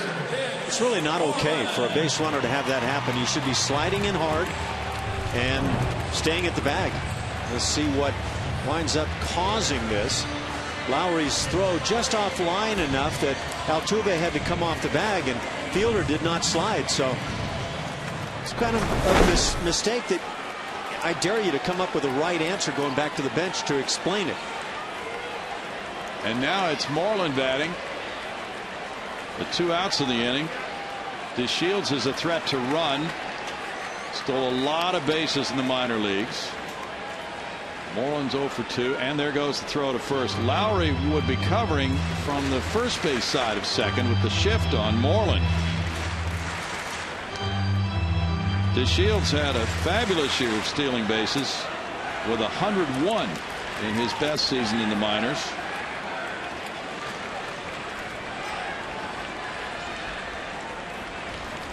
Pitch out and a fake toward first. So it's really a low-cost acquisition for the Rangers, taking DeShields in the Rule 5 draft. If he doesn't work out, they really aren't out much money for the draft choice, and they offer him back to the Astros. But they cannot send him down to the minor leagues this year. Not without the risk of losing it. Right. Now, there have been Rule 5 acquisitions that once that player's been gone, there was no intention of bringing him back one way or the other. I don't think that would be the case here. Well, the Rangers are shy on young talent. So it's a way for a team which finished 5th place last year to restock its farm system at a low cost. The key is, can they keep him on their roster all year? And the Astros have done this before with players like Eric Yelding. Usually Rule 5 type choices who haven't played at AAA are very speedy players who could be used to pinch run. In other words, they may not get too many at bats, but they can be utilized so as to keep them on the roster all season long and not be a drag on the whole team. I remember a couple of years back, Travis Fryman was picked up by the Astros as a Rule 5. They sent him back down risking things and lost him. And he's been playing for the Oakland A's since. Nate Fryman? Yeah, the first baseman. Yeah, there you go, Nate Fryman. So I've got to come up with both portions of the name correctly, huh? This is a head knocker. There's the rivalry personified, Rangers and Astros.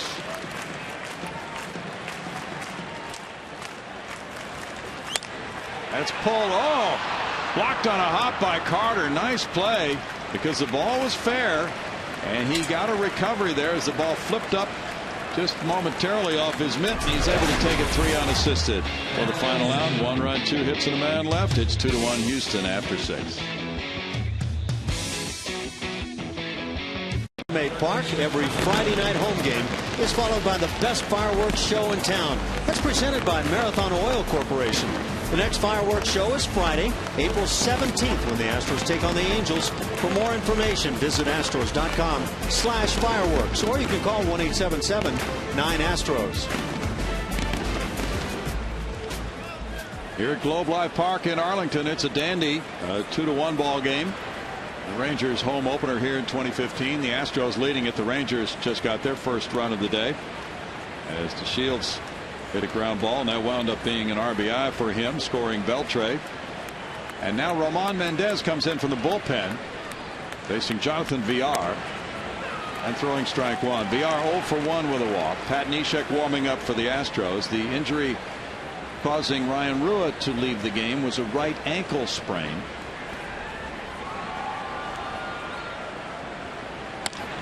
That's cracked to left field.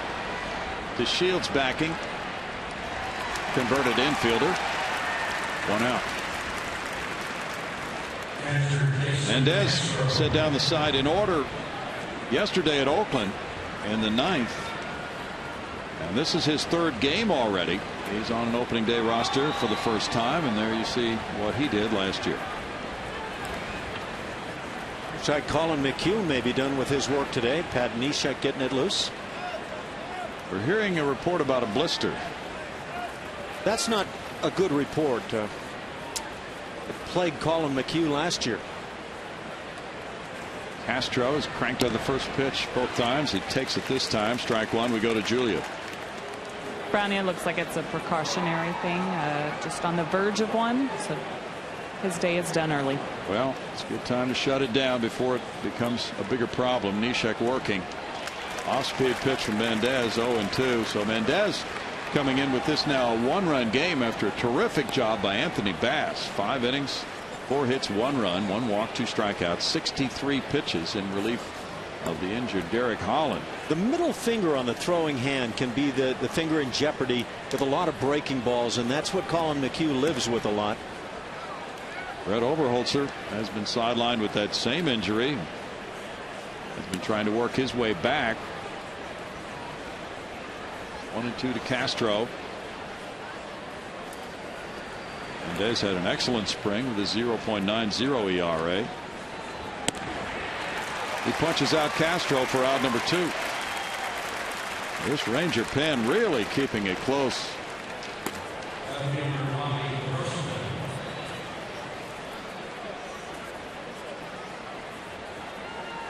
And now here comes our steal pitch by pitch. Jason Castro at the plate eventually strikes out, but takes a pretty hittable pitch right there, despite being on the outside corner. Breaking ball down under the knees, and then the cheese throwing up in the dining area. Came back up again off speed and got him. A little bit surprising. I bet Jason would like to have that AB again. Grossman looks at ball 1. Robbie with a single to right center, and he popped up a bunt try, which wound up starting a double play on a diving catch by Bass. Looking back at that Bass play in the 5th inning, there were runners at first and second, nobody out. He turned it into a double play, and the Astros did score 1 run, but it could have been a much bigger inning had he not made that play.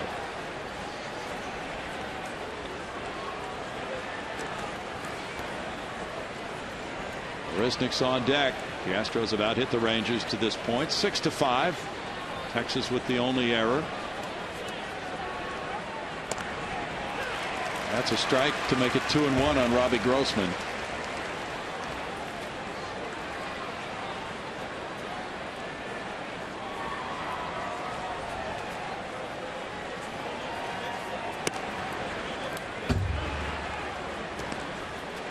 Three balls, 1 strike to Robbie. Crazy day for the Rangers, losing 3 players in 1 game. Out to center field. Martin turns, and he's got to turn back the other way. It's over his head. It bounces high. It stays in play. Grossman checking in with a long double. He ripped that one for his first 2-bagger of the year. You know, I really like this aggressive Robbie Grossman, and I'm not sure who he is yet, but if this is who he is becoming, got a chance of being a good offensive weapon. He's a strong young man. and he's gotten bigger and stronger each year. He took a pitch down and away and drove it over the center fielder's head. He can pop it from either side of the plate. Very well hit ball. Grossman with a 2-hit game. Aboard for Marisnick now. Jake has an RBI double in the 5th and a sac bunt. 2 runs batted in on the young season for Marisnick. And a look back at second by Mendez. Very watchful Texas Rangers. When the Astros get a base runner to second, they are checking. Marisnick had a sacrifice fly in the 2-0 opening day win. And now Houston Methodist helps us get to know Jake Marisnick. There's a lot we could get to know there. Favorite movie, The Sandlot. That's good. Favorite cereal, Frosted Flakes. And that's my favorite too, so I like him all the more now. Guilty pleasure song, Come and Get It by Selena Gomez. Really. Fouls it back, and it's 1-1. Only time I've heard that song is from your collection, but yeah, solid gold, right? Yeah. So we go from Katy Perry to Selena Gomez. We're all getting to know our Astros players.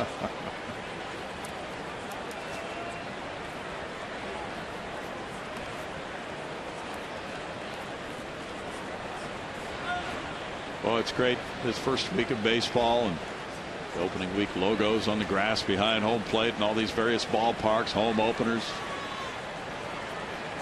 flyovers. We had F-16s fly over here before the game, thundering above. That's smoked on a line to left center field. Grossman will score. Here's a throw in toward the infield. And now at second base, not in time. And now Marisnick's going to go on to third base on the overthrow, with Houston leading 3-1. Great swing of the bat, and then the base running was energetic. Grossman coming home to score. And when the catcher Chirinos came out in front of the plate, he was hoping to get Marisnick going into second base, but he threw it low, so Marisnick advanced to third. Good job all around. Can I add to the favorites list? Favorite pitch to hit? Anything thrown with a man in scoring position here this afternoon. Good swing by Jake Marisnick. Making strides to become that offensive weapon he needs to be. If he turns into that guy at all the way he can play center field, you got a gem on your hands. Good hustle by Marisnick.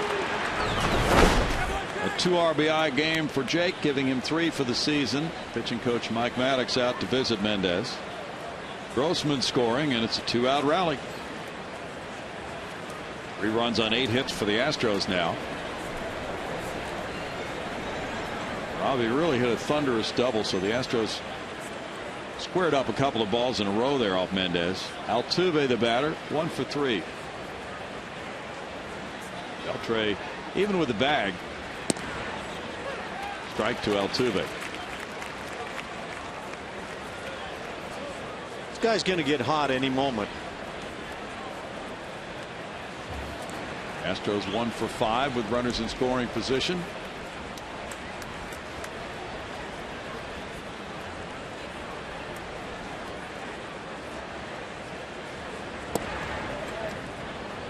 One and one.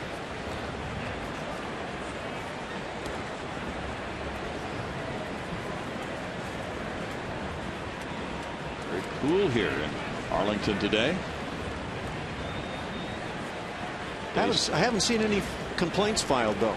None. How many days have we said that down through the years? Not many. It might be the first. Sean Tollison is warming up for the Rangers. Rangers staff ERA coming into this game was 4.5, third highest in the majors. Well, like you said, that was a wild 4-game series in Oakland.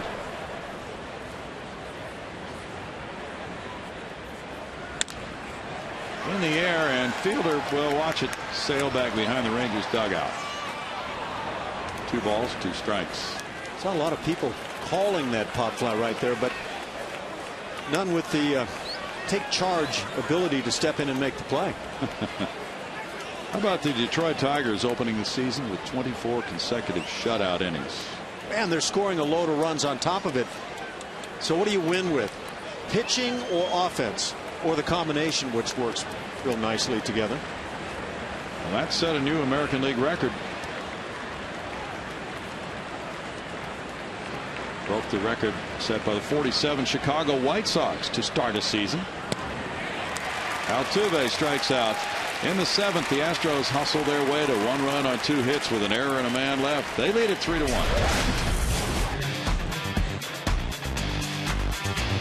Back, Lowry with a solo homer in the 1st. Marisnik's had a big day. Been a crazy day for the Rangers, Ash, losing 3 players to injuries along the way today. And yet hanging in. Close ball game. It's been an intriguing game to watch. Nice to see Collin McHugh pitch so well, but not nice to see him wind up aggravating that little blister area again. Well, we watched a Collin McHugh who looked like he was in midseason form, very much like Dallas Keuchel in his opener. And for that matter, Scott Feldman, who pitched very well in game 2. Pitching has been on the strong side for the Astros, especially with those starters. Offense has been quiet, but just enough so far here this afternoon. On a day when the attendance is 48,885, a sellout here at Globe Life Park in Arlington, Pat Neshek comes in with McHugh making his exit after 84 pitches, 56 for strikes. Neshek with an excellent year in 2014, a 1.87 ERA with the St. Louis Cardinals. He gave up a run Wednesday against Cleveland. Now out for the 2nd time this year. He's one of the guys that is really being counted on to make this a much better bullpen this year. Bullpen that gave up the most blown saves a year ago. Elvis Andrus leads it off in the home 7th after the stretch here. Andrus 1 for 2. McHugh in 6 innings allowed the Rangers 5 hits, 1 run, walking 2 and fanning 4. Neshek, 34 years old, from Madison, Wisconsin, went to Butler University. 6th round pick of the Twins in 2002. Line to 3rd. VR takes care of out number 1 on 1 pitch. There have been some hard hit outs in this game. Well, talk to pitchers. There's no such thing. Yep. Those were just perfect pitches that resulted in the right outcome. This Astros bullpen with a 2.35 ERA for the 1st series. Off to a nice start. Odor doubled to left and he grounded to 3rd. VR's in close. Neshek delivers ball 1. The work has been spread around by A.J. Hinch among the relievers. In the air to left center field.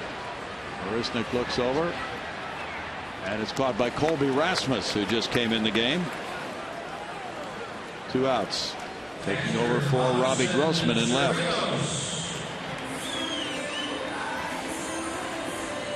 Nice day for Grossman. 2 hits and a run scored. You know, and Robbie's not a bad outfielder by any stretch of the imagination, but we did see Colby make a really nice play in game 1 this year that certainly could have factored into the victory. A.J. Hinch has a lot of different potential decisions with his roster, giving him this flexibility to do what he's doing. Chirinos grounded out and he walked. Can make a substitution, as he's done in left field with Rasmus for Grossman. He can consider all kinds of different lineups every day he sits down to think about it. And if you're Robbie Grossman, the only thing you can do is, when you get the opportunities to play well, and as close a version to today as you can come up with. That isn't always doable, but Robbie's looking good. Marwin Gonzalez is the only position player who has not been in a game yet. The guy who played so well in that utility role last year. 1 ball, 2 strikes to the catcher. Yeah, I bet Marwin is itching right about now. Gotta be. And he'll be getting his call soon. No, one of the assignments that Marwin has probably had on his platter now early on in the season is to play some late first base. Struck him out. Neshek has a 1-2-3 7th inning, needing only 7 pitches to keep a 3-1 lead for Houston.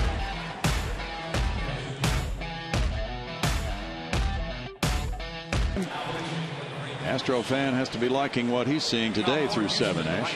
I thought Jeff Blum was at the Masters. He is. He's our embedded correspondent this weekend. We'll be hearing from him later.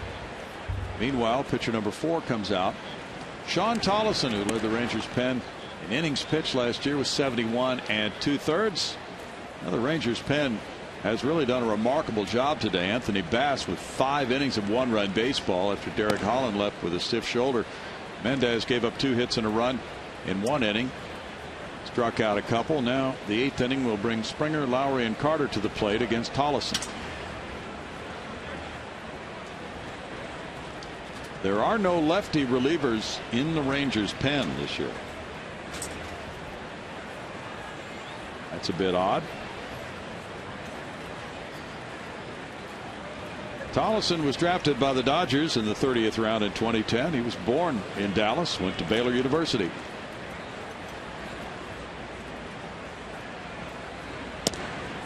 Goes strike 1 to George Springer, who's 0 for 3. Springer blistered a line drive caught by the center fielder last time up.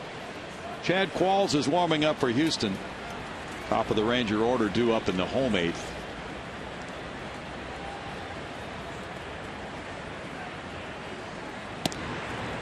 That's called a strike by Corey Blazer. That makes it 0-2.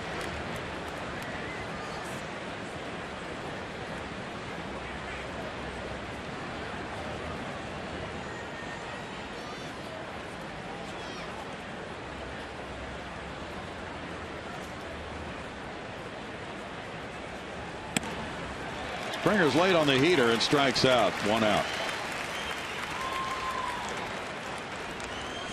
The Astros will be very happy to come up with a win today or any other day over the rest of the season, but you're also looking for a breakout from Jose Altuve and George Springer and others, and it's coming. It's not as quickly as you'd like. Now lefty Tony Sipp has joined Chad Qualls in the Astros bullpen. Jed Lowry, the batter, 1 for 3. He homered in the first. Takes strike 1.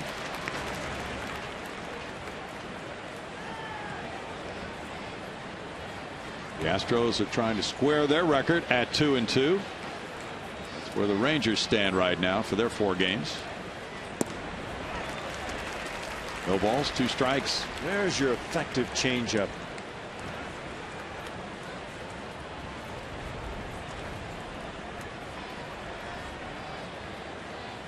Jed Lowry hit 16 homers for the Astros in 2012. That's his home run high in a major league season.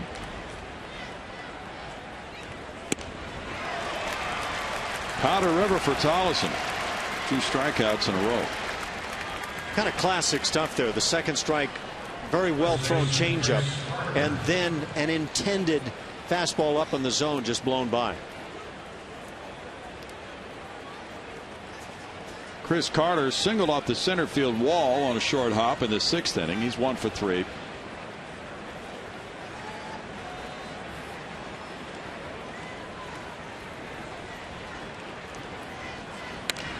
It's the breaking pitch foul, and there's strike 1 to Carter. Ranger pitchers have 4 strikeouts in this game. So that's a big improvement for the Astros hitters. They struck out 16 times yesterday. Check swing back to the pitcher. Tollison takes care of out number 3. We go to the last of the 8th. 3-1 Houston.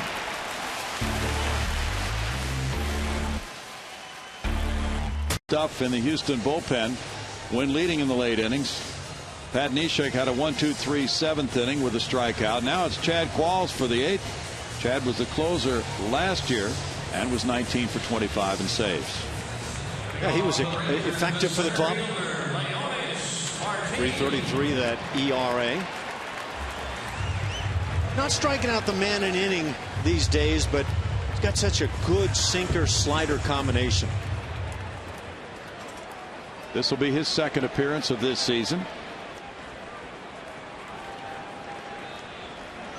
Qualls came into yesterday's game against Cleveland, worked a scoreless inning, throwing 19 pitches, giving up a hit. There's strike one. Martin showing bunt. He's 0 for 3. Collin McHugh in 6 innings allowed 5 hits, 1 run, walking 2, fanning 4. Neshek with a 1-2-3 7th. The Astros have converted their only save opportunity this year. Fouled away. 0-2. General Manager Jeff Luhnow addressing the bullpen problems from last year by reconfiguring the relievers. And Qualls a big part of that at age 36. He returns after a successful season. But many have turned over since last year when the bullpen was the worst in the majors with a 4.80 ERA with 26 blown saves in 57 opportunities. A conversion rate of only 54% a year ago. Bouncer brings in Altuve, barehanding, throwing, and in time.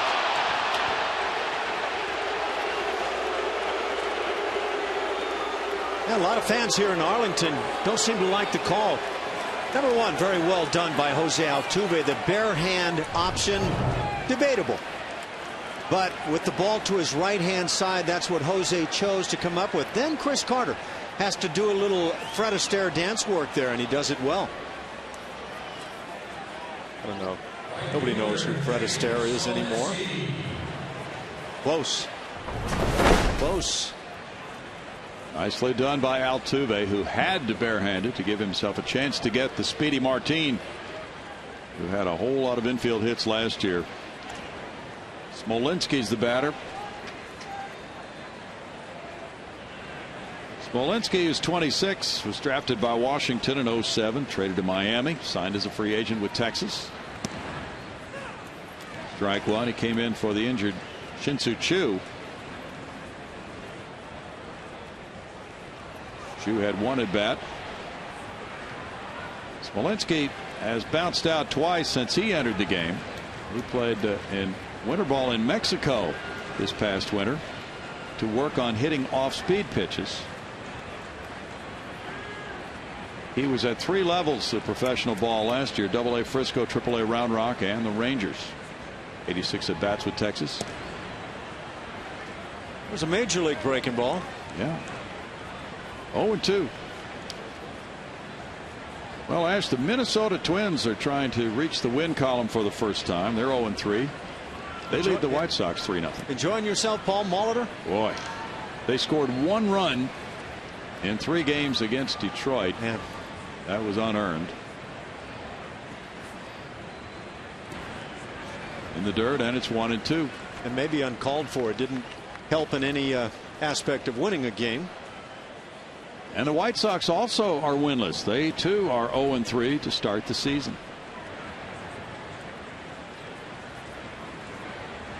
A lot of games later tonight.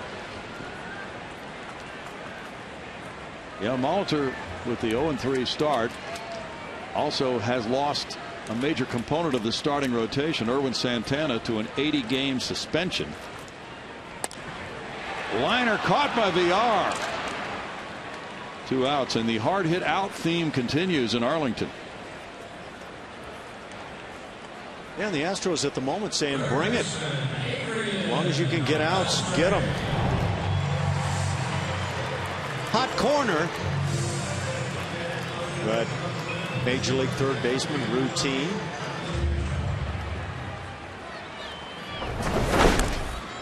Now it's Beltre. He's 1 for 3, a double and a run scored in the 6th inning.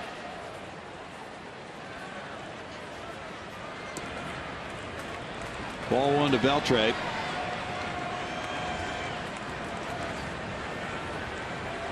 The Astros will have Gaddis, VR, and Castro due up in the 9th.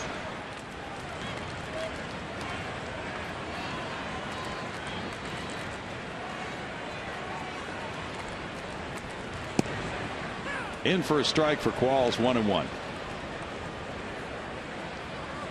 Well, Qualls, because he was the closer last year, and the Astros didn't give him all that many opportunities compared to most full-time major league closers. Worked 51 innings. He's worked a lot more than that in his best years. 1-2. Boy, he can get some run on that heater. He worked 88 innings for the Astros in 06. As a setup man that year, pitched in 81 games.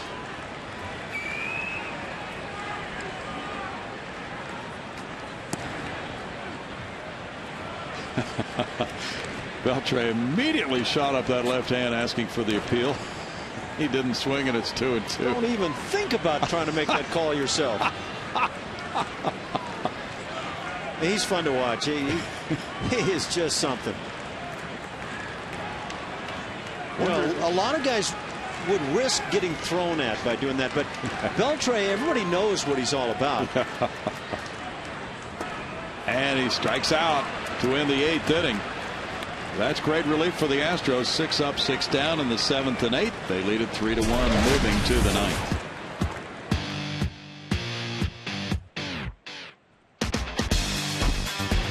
On certain days of the week, with all the giveaways, your favorite rivalries, or maybe a little of each, the Astros 14-game flex plan puts you in charge. You get to pick the games and seat locations that work best for you. Purchase your 14-game flex plan today by visiting Astros.com or calling 1-877-9-ASTROS. Thanks, Julia.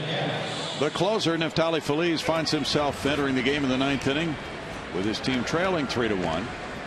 Spent the first 3 months of last year at Round Rock after having Tommy John surgery in 2012, and then in 2013 he pitched only 6 times. He's made good on 88 of 99 career saves, trying to keep it within reach here as he faces Evan Gattis in the 9th inning. Gattis 0 for 3 and 0 for 14 to open this season. Ball 1. Feliz hasn't given up a run over his last 12 1/3 innings dating back to last year. His velocity is down a little bit. He was a 96, 97 mile per hour guy last year in September. And he hasn't been able to dial it up into that range consistently, other than a pitch or two here and there so far. He got a save on Tuesday.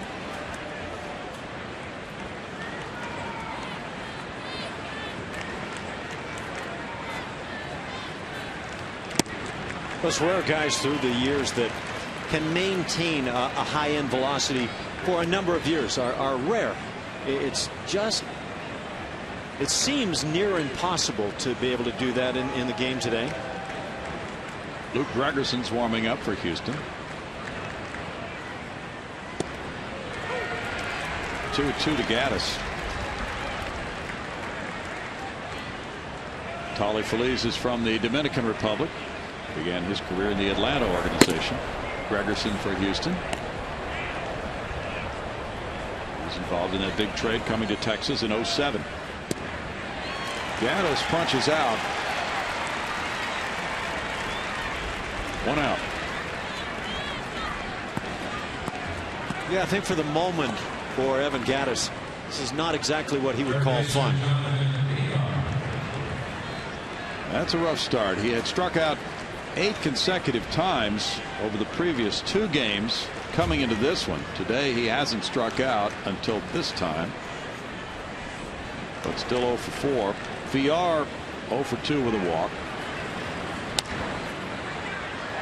Fouling it away, strike 1.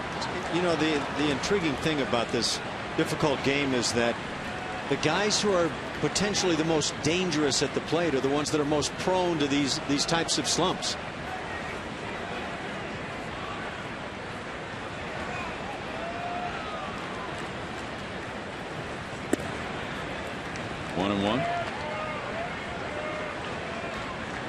The Astros were hitting .096 as a team for the first 3 games.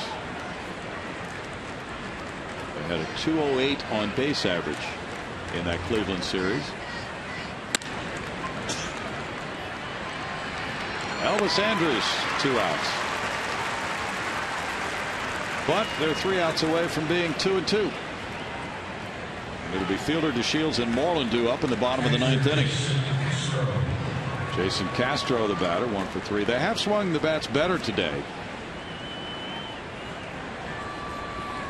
Yeah, I guess the way you would explain that away is you get good pitching, and in the case of the Astros, it's not just the starter. They've gotten good solid pitching through, generally speaking, and you give yourself a chance to score on the low scoring, or win rather, on the low scoring days. Castro's 1 for 3. But people through the years have gotten a little too cavalier for me when they start saying baseball is 90% pitching. Because, yes, you can stay in games that way, but if you score like the Tigers are right now, 7+ runs a game, or well more than everybody else, you also give yourself a chance to win every day.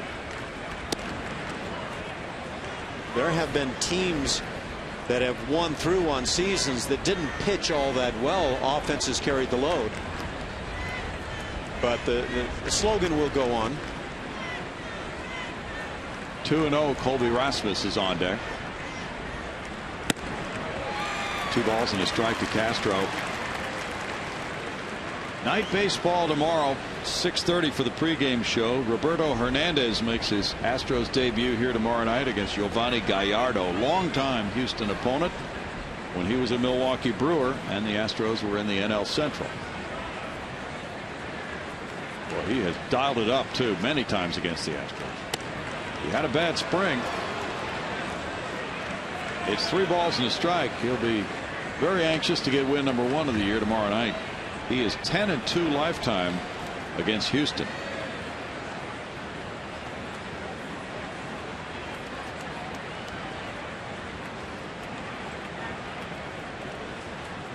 Think any of the guys on the current bench are aware of that stat? Nope. 3-2. That might be a very good thing too. Yeah, keep it that way. Somebody will pose that question, and I think I'm just the man to do it. You are the man to do it. Well, the juggernaut Detroit Tigers lead Cleveland 5-3 in the top of the 7th as they try for a 4-0 start this year. What was that, 84 that came out of the gate with an outrageous Yes, start? yeah. 2 years later, I believe, 2-3 years later, they were world champs or in the World Series or whatever. There's a walk to Castro. How many years did that take? I know you know the answer. It was pretty. Well, let's see. In '84, they played the Padres in the series, right? Okay, there you. And they won. So what was it? What was the year that the Tigers lost their first 19? Oh yeah. And it was only like 2 or 3 years prior to the World Series year. Right. That was when Alan Trammell was the manager, right? Yeah. Yeah, that might have been '82. I'm not sure. I don't think that locked him up to a long-term deal. Probably not. Colby Rasmus bats for the first time today. He entered the game in left field for Robbie Grossman. And strike 1 to Rasmus.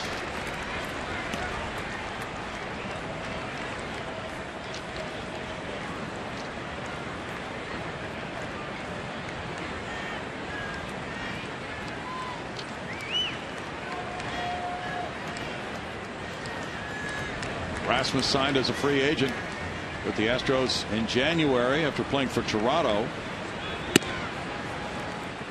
It's a 1 ball 1 strike count to Rasmus.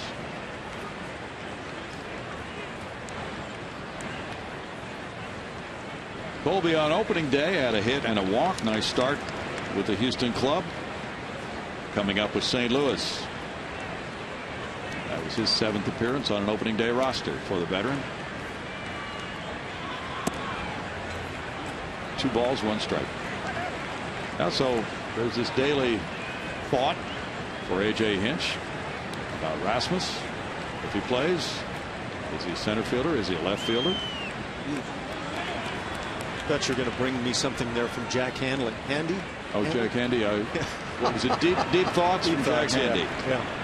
Deep thoughts. Well, can Colby go deep? That's a thought. 2 for the skipper every day. 2 balls 2 strikes and with reason. The skip would go for that, I think. He's had some good home run years, so that is implanted in the skipper's mind. And he's had 3 years over 20 home runs.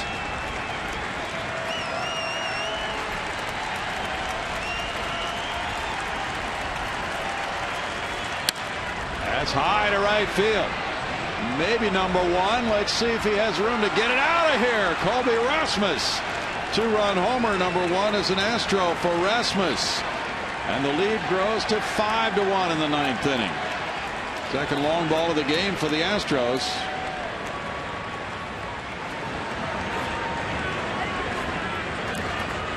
Now the second 2-out rally here for the club today. Well, I guess you could call it a 2-out rally. Jed Lowry's first inning home run that came with 2 outs and nobody on base, but nice to see. Turning it into a laugher. It's working the inside edge and just cutting it off as Colby Rasmus. He'll surprise you. He's got some serious pop at times. That's 9 hits for the Astros now in this game. Pitching coach Mike Maddox just went out to the mound as Feliz gave up the long ball. Well, that's another nice result for the skipper. A.J. Hinch puts in Rasmus as a defensive replacement for Robbie Grossman, and Rasmus hits a homer. He got a lot of production out of left field today. Marisnick takes strike one. 3 hits, 2 of them for extra bases, and a couple of runs batted in. Rasmus with a 364-footer gives the Astros 2 long balls in this game. They also have a couple of doubles. 1-1. Well, you know, it had to be a source of a lot of conversation around Houston yesterday when the Astros were almost no hit. They didn't have a hit until 1 out in the 9th inning. Wound up getting 1 hit. But that's the beautiful thing about baseball.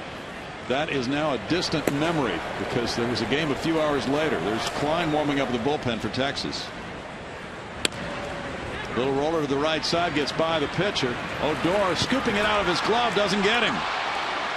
Marisnick gets his 3rd hit. And you know what else about Jake Marisnick? He can scoop. Yes. Big man moves more than you think he's moving. Watch him come out of the box. Little dribbler. And you're already kind of not feeling too good about it, but you put your head down and run hard. He can run. We're going to check and see if that's his first 3-hit game as a major leaguer.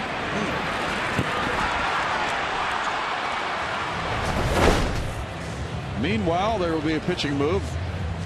Well, no, they're going to review it, huh? Yeah, I thought he was safe anyway. The review in my head says he was safe.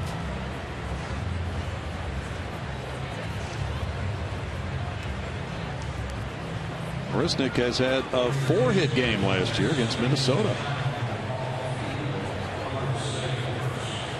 A.J. Hinch made a call yesterday, and he felt that he had seen something that the umpires missed on a call at first base with Santana's foot being off the bag, but the call of out was upheld yesterday. He still felt very good about overturning it. Now the ruling here is confirmed of safe for Marisnick. So a 3-hit game for Marisnick confirmed, and Altuve will bat. You know, if you're Jeff Bannister, here it is, 9th inning, take a shot. I mean, go ahead and throw it out there, even if you think you're not going to get this one. And now he's coming out because he doesn't want his closer throwing more pitches in this type situation, which could endanger using him for tomorrow. He's already been dinged for a couple of runs. As a runner on base now, his responsibility, so it might be more of a negative if he kept him in. 5-1 Houston. Back in a moment.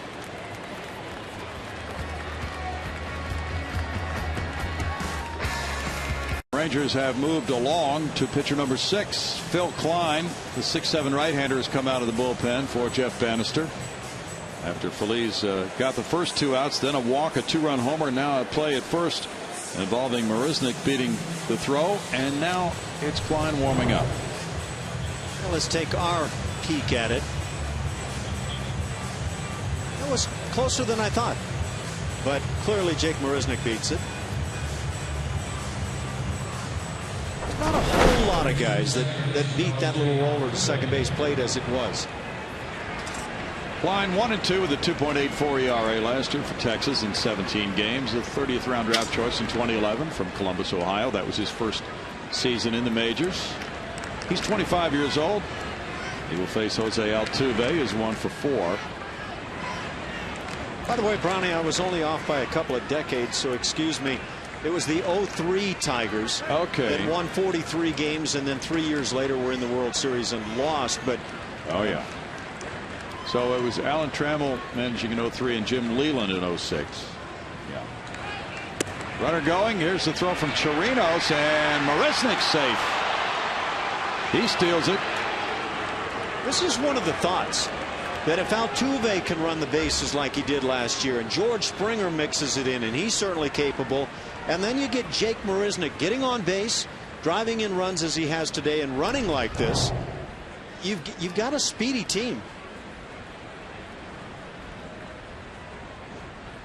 Marisnick with his first of the year makes the Astros 5 for 5 now in stolen bases.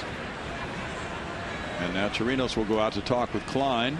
The pitch was ball 1 to Altuve. I guess one of the questions, though, that gets a debate either direction is how valuable is a running game. The Astros were among the better base stealing teams last year, and yet offensively it only wound up allowing them to be second from the bottom, 14th in the league in runs scored. So it's hard to quantify sometimes.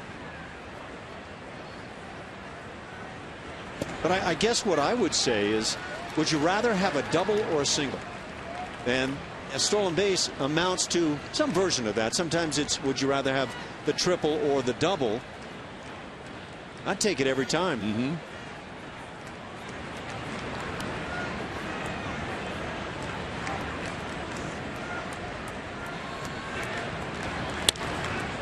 Flared foul. Chirinos giving chase. Fielder coming over. Bounces on the roof of the Ranger dugout. 1-2 to Altuve. I'm kind of curious. It's running through my head with Altuve struggling to start the year. Coming out of spring training, if somebody said to me, what would you be most surprised at seeing with this club over the first handful of games on the year? And I might have responded to that, seeing Jose Altuve have any kind of struggles with the bat. May not last more than a few days. The Astros have more hits in this one game, 10, than they had in their first 3 games, 8.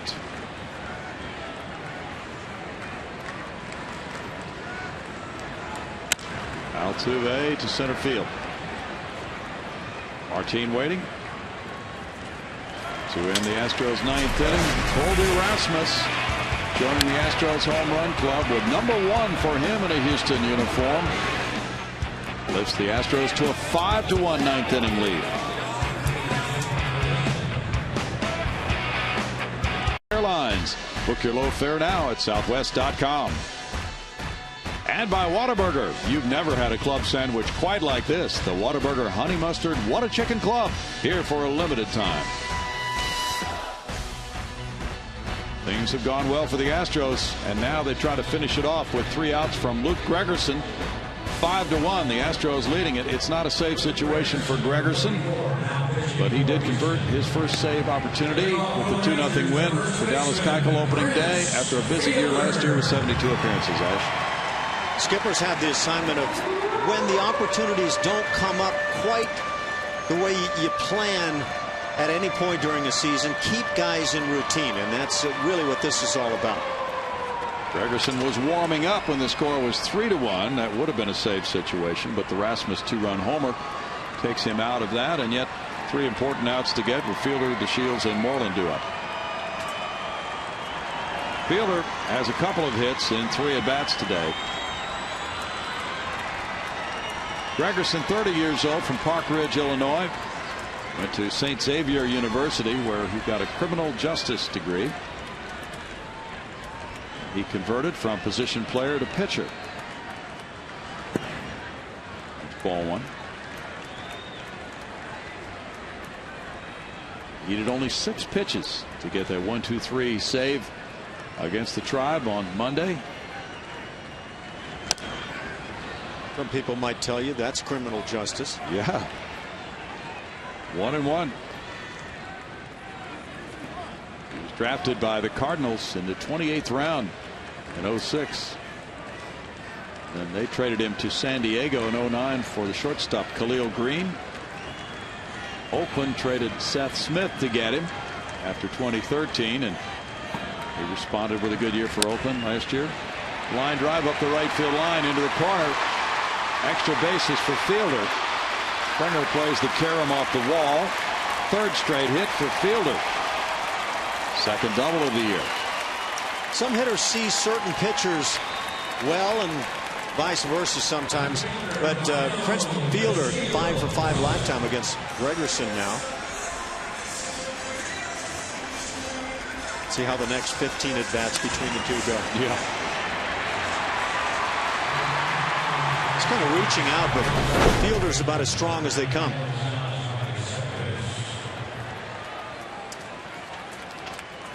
DeShields entered the game for the injured Ryan Rua in left field.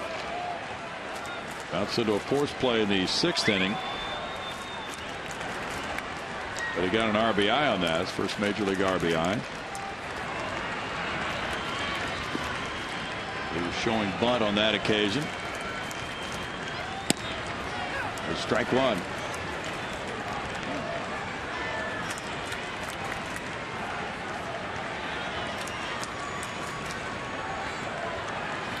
One reason I'm sure the Rangers took DeShields in the Rule 5 draft was to get that speed on their bench. No balls, 2 strikes. He had a .317 average at Class A Lancaster in 2013. Then after that season he moved from second base to center field in the Arizona Fall League.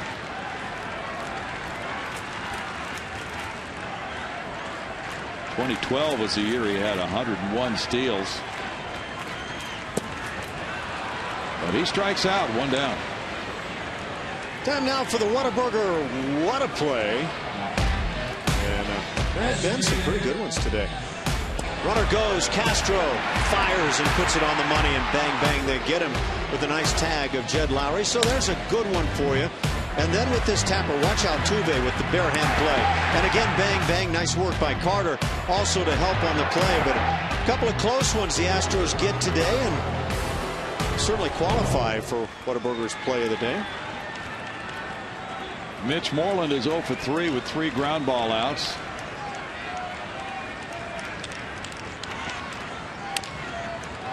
Beats that one into the ground, and it's a foul, strike 1.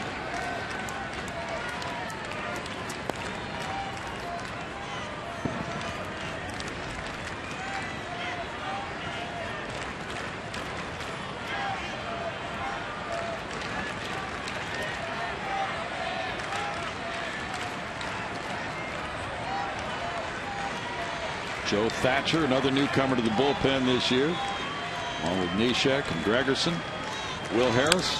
Sam Deduno was with the club last year, but his first time to start the season with Houston. So those components have changed quite a bit since a year ago.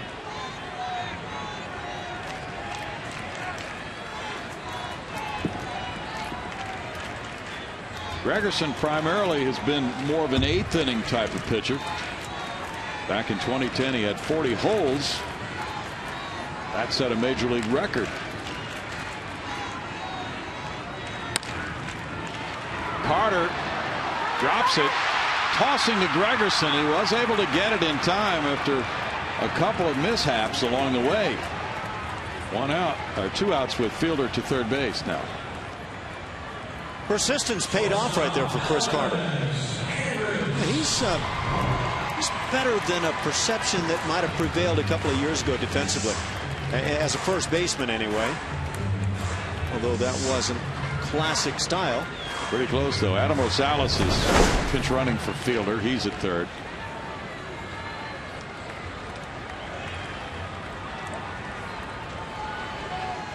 Elvis Andrus is 1 for 3.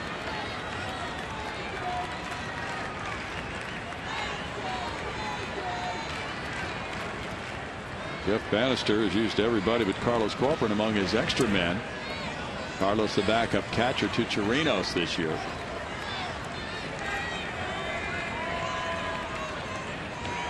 We should see Corpy in this series, right? Probably He caught the 2 wins for the Rangers coming in today. Okay. So yeah, he's getting some work.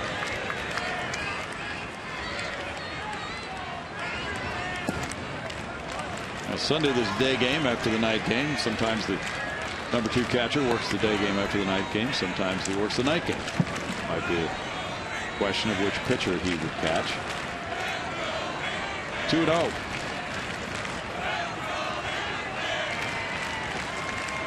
Big crowd, a sellout crowd of 48,885.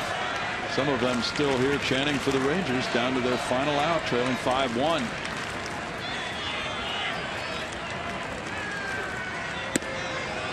That's the slider in for a strike for Gregerson. That's been his staple pitch down through the years. High strike maybe. Let's see where that, yeah, that catches a portion of that zone. I wonder how much the umpires take a look at those zones and kind of feel for whether they're in it or not. Well, you know, from what we've been told down through the years, they have been handed copies of game tapes. I think that's a very good thing, and I have never cared for the, well, that's not in my strike zone. Right. Hitters could certainly play that same.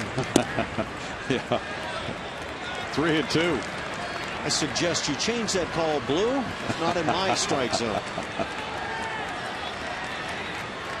The Astros trying to break a string of 7 straight losses in road openers.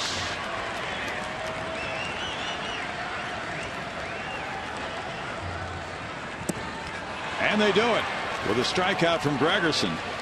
Stranding a runner at third. It's no runs, a hit, and a man left. The Astros beat Texas 5-1 in 2 hours and 45 minutes for win number 1 on the road this season for Houston. And it's a 2-2 start for the Astros, erasing memories of the near no-hitter yesterday by the Indians with their biggest hit total of 10 to date in the young season, winning it 5-1.